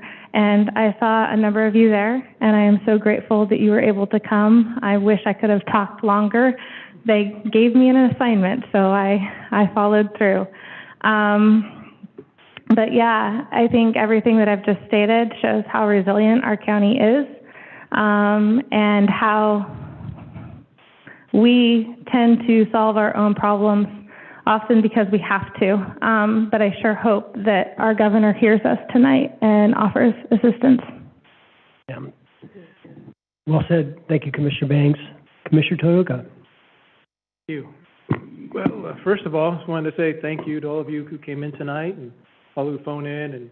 And, we were elected to represent our community, and it's sure a lot easier when we actually hear from you and we read the emails, we get the letters, knowing directly, your opinions, your wants, your needs, your ideas, sure makes it a lot easier to represent. So thank you very much. Went to a CEDAR meeting this week. Oh, wait, let me backtrack on the watershed. It was a wonderful event. I think all of us, me in particular, I only ran for this office, not for myself or my generation, but for the future, for the youth, because, it is what it is today, but we can hopefully make the world what we want, right? Make it better for our future generations, and that's the next generation coming up with the youth. So any event that supports the youth and the development and opportunities for them, we're in 100%, and we support, and hopefully the rest of the community, as we've seen, the rest of the community does support these endeavors. And I think they raised at least 20-some thousand per group. Yep. So amazing night, great community we have. There's nothing better than Clatsop County in this community. So thank you all. CEDAR meeting I went to about business development in our area. The different opportunities. The overwhelming thing is how we want to develop and grow business. We want to develop and grow up opportunities, but where do the people live? And then the other issue is the homeless. It affects not only our neighborhoods but our businesses. And so that when the governor's said declaration said basically rural Oregon was discounted.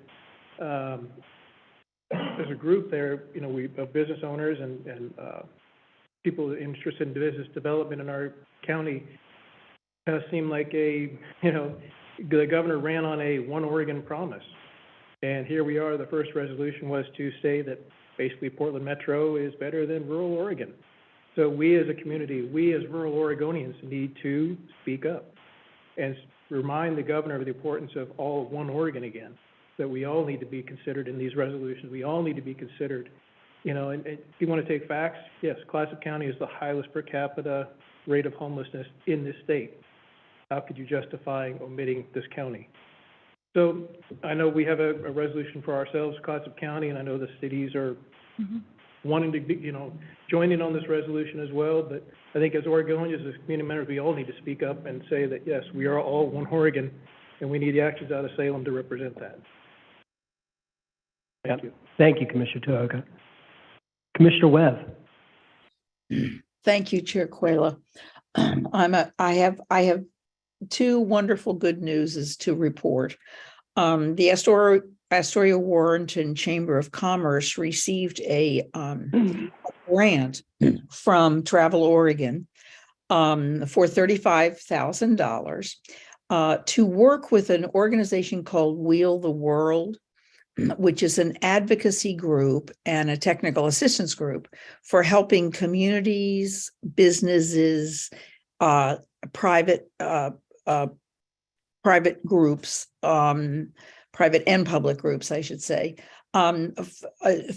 to help them understand and how they can make their programs and places more accessible to people in wheelchairs. And even though I like to always advocate for accessibility to include far more than people in wheelchairs, people with other physical differences. This is a pretty cool grant, because what it's going to do is going to allow us, first of all, to do an analysis of our businesses in Clatsop County in order to just simply take a look at how accessible they are, because we know that they are not as accessible as they should be. They also will provide training for businesses and nonprofits in how to, it turns out, as I've been walking more deeply into this issue, it turns out that there are a lot of things that you can do other than build ramps. And so it's going to be very cool to see this training going on. And for those who have gone to the effort to make their facilities or programs more accessible, they can then be listed on the Wheel the World website. And it turns out that this is a website where a lot of people in wheelchairs go to before they travel to find out where the accommodations are that will best support them. So this is something very cool that we've been working on for almost a year, and so pretty cool to get this money. And last night, the Astoria Historic Landmarks Commission agreed the the adjustments that were made to the Owens Adair new construction building. And they had objected to several things about several weeks ago when we went to them. And our developer was wonderful in very quickly making all of the recommended changes from the commission. So it was very cool. I was especially happy because I didn't like the skin on the building, so which they have redone, and I think you'll see. I hope I can get to you quickly the drawings for the new development. I think it's a much better looking building, and I think it's going to go a long way to satisfying both the tenants, the neighborhood, and all of our preservation supporters. So it's a go, and now we go back to the city of Astoria again and start applying for permits for the construction of the new facility. So it's a good night. Thank you. Great. Yeah, thank you, Commissioner Webb, for sharing those two points of big news, and appreciate all your hard work. I know with the Owens Adair, that's got to feel very good to you. One of the disadvantages of going last is that everybody said everything already, so I appreciate everybody being here. Thanks for all of your testimony, both in person and the correspondence we received, and then those that have joined us virtually. I think you made a lot of good points, and thanks again for being here. Resolution, this is something that I want to thank the staff for really kicking into high gear and putting this together in just a matter of days. And I think that Commissioner Toyoka said it best when, the per capita numbers in Clatsop County being twice what they are in the next county to us, what I believe is Jacksonville County. I mean, we have the highest numbers per capita. I don't think anything else needs to be said. I mean, I think that qualifies us to be part of this executive order. So I'm glad that we're going to be reading this resolution this evening. And I also am glad that the other cities are going to join us. We've heard from many of the cities, if not all, that they want to join us in this resolution. So that's big news. I'll go ahead and turn it over to our county manager for his report. Thank you, Chair Quayle, members of the board. Just a couple of things. The new city manager in Astoria, as you know, is Scott Spence, and we've been spending quite a bit of time together, and I think that will continue. One of the issues that we've been talking about is the pier to the net pens, and so we'll having a meeting with the city next week to really discuss roles and timing. It's a consideration for the gill netters that are tied out on the net pens and having access to offload fish, and so we are working diligently on it, but unfortunately, it's not an easy and quick problem or solution. So the other is that we have started budget meetings with the departments. And so this is a little bit earlier than we usually do. But as you know, we're trying to front load a lot of the decisions. And, our conversations with the board mirror the conversation that we had with your board and the budget committee, which is it will be a status quo year for the county. And so, no surprises. The department so far have been very supportive of that direction. And so, but I think that Monica and I are both looking forward to having a finance director. So, so that's all I have, Chair. Yeah, thank you very much, County Manager. We'll move on to the business agenda, and this is the amended business agenda.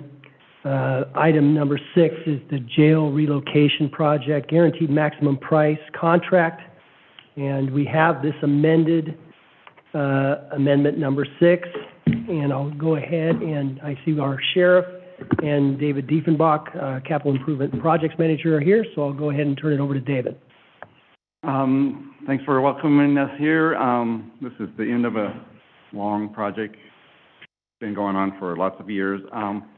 This is an amendment to increase the guaranteed maximum price for the contractor, and this is really a culmination of a whole bunch of negotiations with the contractor. Lots of, we start off with a PCO, which is a potential change order. We talk about it. They give us prices from their subs mostly, and some of them we approve and some we don't. And so this is the final one of the ones that have been approved, and it allows us to move forward and finish the contract work with them, and then continue on with the stuff that the county's doing themselves, putting in the furniture and the shelves and the phones and all that stuff that we need to get ready to open the building. So this is before you to hopefully approve for us. Okay. Yeah, thank you, David. Do we have any questions? We can answer them. Yeah, any questions for David or the sheriff? Okay. There's a new jail? Yeah. Chair Quayla, members of the board, there is one thing that kind of finally came together for us, and I would like to announce that we will have a ribbon cutting on Friday, February 10th at 1 o'clock. So we just put that together this afternoon. We'll get invitations out shortly. Well, that's awesome. For the sheriff, are there opportunities for tours prior to the opening for? Yes, we've done several days of tours, and I think that I can work with Teresa and we can schedule some more. Yes. Some other committees have approached me asking about tours availability, so okay. I'll have them coordinate through Teresa then. Okay. Yep, Thank we're you. happy to help. There's tours after too, but you have to commit a crime first. Yeah. I want a tour before, as a guest later. Yeah. Yeah, thank you, Sheriff. Do we have a motion? Commissioner Webb has her hand. Oh, I'm sorry, Commissioner Webb. Well, thank you. I just want to say, since I assume this is going to be our last change order, I've been involved with a lot of very large public works projects in my career. And there are very few of them that I have seen as well project managed as this one was. In the midst of COVID and supply chain issues and everything else, you gentlemen have succeeded in delivering a wonderful facility to the citizens of this county at about as close to budget as I have seen a big public works project do. So thank you so much. And I just can't say enough about how much respect I have for the way this process went. Thank you so much. You're welcome. Yep. Yeah, and thank you for the kind words, Commissioner Webb. Very well said, Commissioner Webb. Sorry, what time was this cutting? 1 p.m. Okay. Do we have a motion? I move to approve the contract amendment for the jail relocation project to increase the GMP by $682,188 and extend the substantial completion date to December 8th, 2022. Authorize the county manager to sign the amendment number 6 and the substantial completion certificate. Second. Moved and seconded to approve the contract amendment for the jail relocation project to increase the GMP by $682,188 and extend the substantial completion date to December 8th, 2022. Authorize the county manager to sign amendment number 6 and the substantial completion certificate. All those in favor signify with an aye. Aye. Aye. All those opposed? Okay, motion carries. Thank you. Congratulations, you guys. Yes. Thank you. Thank you. We'll look forward to the ribbon cutting. Next item is number 7, appointments to the Fair Board.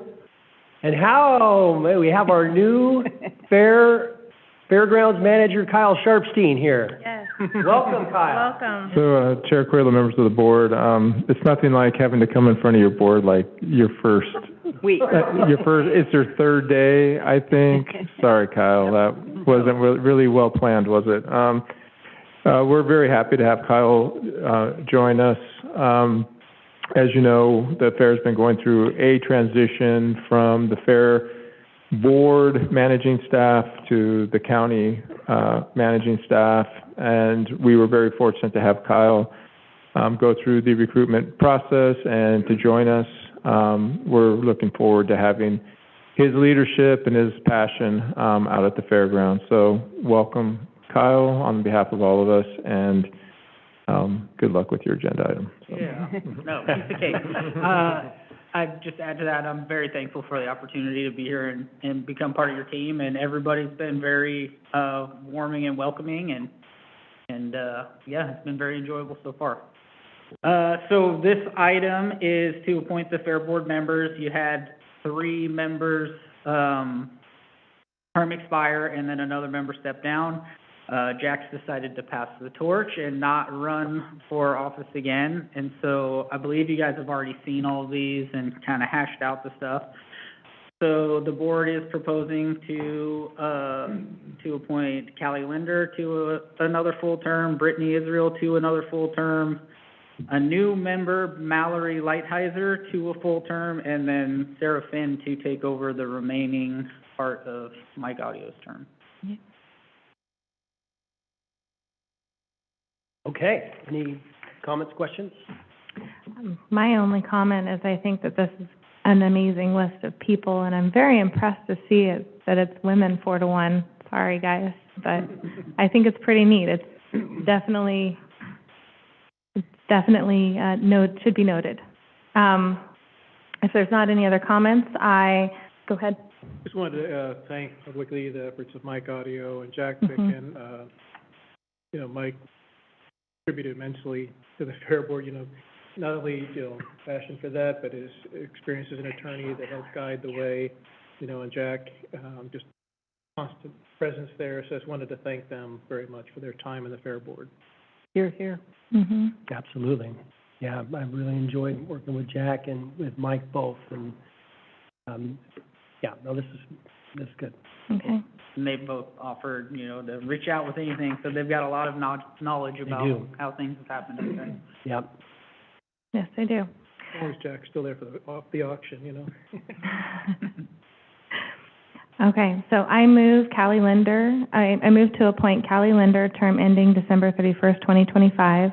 Brittany Broadway Israel, term ending December 31st, 2025. Mallory Litzer, term ending December 31st, 2025. And Sarah Finn, term ending December 31st, 2023 to the Fair Board. Second. Moved and seconded to approve Callie Linder, Brittany Broadway Israel, and Mallory Lighthizer to terms ending December 2025 to the Clatsop County Fair Board, and then to approve Sarah Finn to a term ending December 31st, 2023. All those in favor signify with an aye. Aye. Aye. All those opposed? Okay, motion carries. Thank you very much. Thank you very much, Kyle, and welcome. And thank you. All right, next item is the Human Services Advisory Council membership on page 81. And Monica Steele, our Assistant County Manager, is here. Good evening, Commissioners. Before you, you have another set of nominations for the Human Services Advisory Council. This committee is appointed by your board. You all had the opportunity to review these applications earlier in January. The Human Services Advisory Council oversees development, disabilities, mental health, and addiction services throughout the county, and it has currently 5 members on the council, but per the bylaws, they can have up to 9. And so a call for applicants was issued in early 2022, and then again in November of 2022. And all of the applicants that were received, there were 4 of them, and they would all be appointed for full 3-year terms ending February 28th, 2026. So we are asking your board to appoint Valerie Richards, Nicole Mackey, John Morrison, and Craig Hoppus to the Human Services Advisory Council. Thank you, Monica. Any questions, comments at this time? Do we have a motion? I move to appoint Valerie Richards, Nicole Mackey, Craig Hoppus, and John Morrison to the Human Services Advisory Committee with terms ending on February 28th, 2026. Moved and seconded to appoint Valerie Richards, Nicole Mackey, John Morrison, and Craig Hoppus to the Human Services Advisory Committee with terms ending on February 28th, 2026. All those in favor signify with an aye. Aye. Aye. All those opposed? Okay, motion carries. Thank you, Monica. And then next is the item we added, which is the resolution request for Clatsop County to be included in state emergency declaration due to homelessness.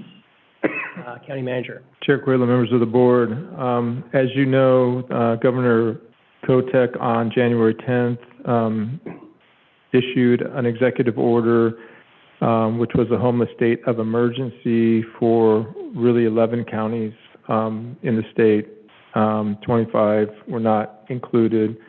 Clatsop County, though, if you look at our homeless demographic information, is in a very unique place, and that is that we have the highest per capita rate of homelessness in the state, which is, as was noted earlier, is double the second highest county.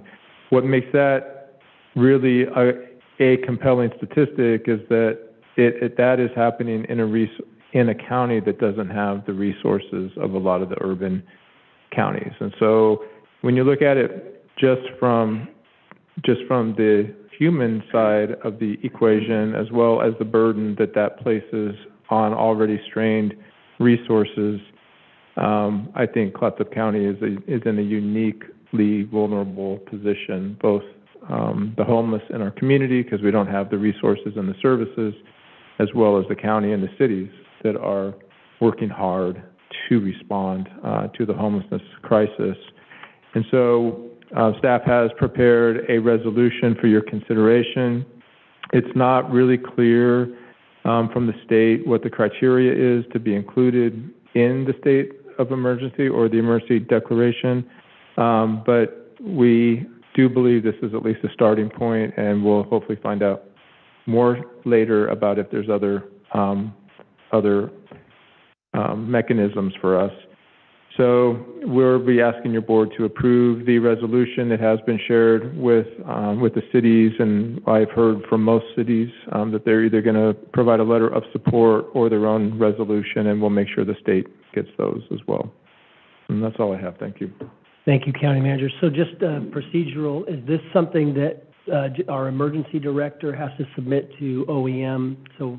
Yeah, so once the board approves it, we will submit it to OEM. They have up a portal that they're using, I believe, and so we will submit it to the portal. We'll share it with the governor's office also, and then we'll also share all the letters of support and or resolutions that come from the city. That's great. Yeah, thank you. Any questions, comments? I move to approve the resolution in order this day, January 25th, 2023, for the chair to read and then sign. Second. Move and second to approve the resolution order this day, January 25, for the chair to read and then sign. All those in favor signify with an aye. Aye. Aye. All those opposed? Okay, motion carries. This is a request for Clatsop County to be included in state emergency declaration due to homelessness. Whereas Governor Kotek issued a homeless state of emergency on January 10th, 2023, but did not include 25 of the 36 Oregon counties, including Clatsop and other rural counties. And whereas from 2017 to 2021, the number of people experiencing homelessness in Clatsop County increased by approximately 32%. And whereas nearly 900 individuals experience homelessness in Clatsop County, representing 22.7 homeless people per 1,000 population. And whereas Clatsop County has the highest per capita homelessness rate in the state of Oregon, and this rate is nearly double the next highest county. And whereas the city of Warrenton has the highest number of homeless youth in rural Oregon per the point-in-time count. And whereas homelessness in Clatsop County has caused and is threatening to cause widespread injury to people and property, human suffering, and financial loss. And whereas local jurisdictions and businesses have spent and continue to direct significant resources to address the impact of people experiencing homelessness, including but not limited to collecting and disposing of debris, garbage, waste, and biohazards to restore land to intended public purpose and use. And whereas Clatsop County has prioritized funding for homeless services as part of the American Rescue Plan Act funding strategy and the Clatsop County Strategic Plan. And whereas Clatsop County applied and was selected to participate in Project Turnkey 2.0 to expand the number and availability of emergency shelter beds. And whereas Clatsop County is overrepresented with the number of people experiencing homelessness and does not have adequate resources to address the critical services and infrastructure necessary to humanely serve this vulnerable population. And whereas ORS 401.165 empowers the governor to declare a state of emergency upon determining that an emergency has occurred or is imminent. And whereas the Clatsop County Board of Commissioners requests the governor to find that the unsheltered homeless in Clatsop County has caused and is threatening to cause widespread injury to people and property, human suffering, and financial loss, and thus constitutes an emergency under ORS 401.025 subset 1. And whereas to reduce homelessness and its impacts, this declaration is necessary to expand local shelter capacity, to rehouse people experiencing unsheltered homelessness, and to prevent homelessness to the greatest extent possible. And whereas Clatsop County and local jurisdictions do not have adequate resources to address this critical public health, public safety, and humanitarian crisis, now, therefore, the Board of County Commissioners of Clatsop County requests the following. The governor, through Oregon Emergency Management, include Clatsop County in the state of emergency due to homelessness, and for Clatsop County to have access to all subsequent programs, services, technical assistance, and resources to address the homelessness crisis throughout Clatsop County, including municipalities, adopted this 25th day of January 2023, Board of Commissioners for Clatsop County, Oregon. Commissioner Webb has her hand up. Commissioner Webb. I don't know whether this is an appropriate question, so maybe I was going to ask who wrote this proclamation, but it's probably not appropriate. So I just want to say to whomever wrote this, I think this is a brilliant piece of work. I really do. I think it lays out the issues, it gives them the right statistics, and it asks for action. I just think it's terrific. I've never read anything that I was prouder of coming out of this county. So thank you. Thank you, whoever it is, even though I have suspicions. I wrote it. No, I'm just kidding. I didn't read it. No.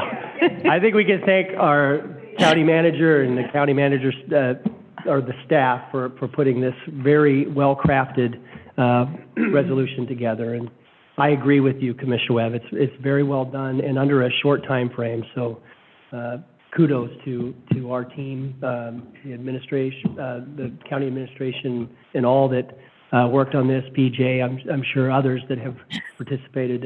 Well done. Well, one of the things that I particularly appreciated about it is that, you know, when we commissioners are doing our lobbying, it's all the talking points are there. And I think it's wonderful. Thank you, team, so much. Yep, I agree. Okay, We don't have any other items on the agenda? Anything from the good of the, for the good of the order? I need glasses. Okay, we'll go ahead and adjourn.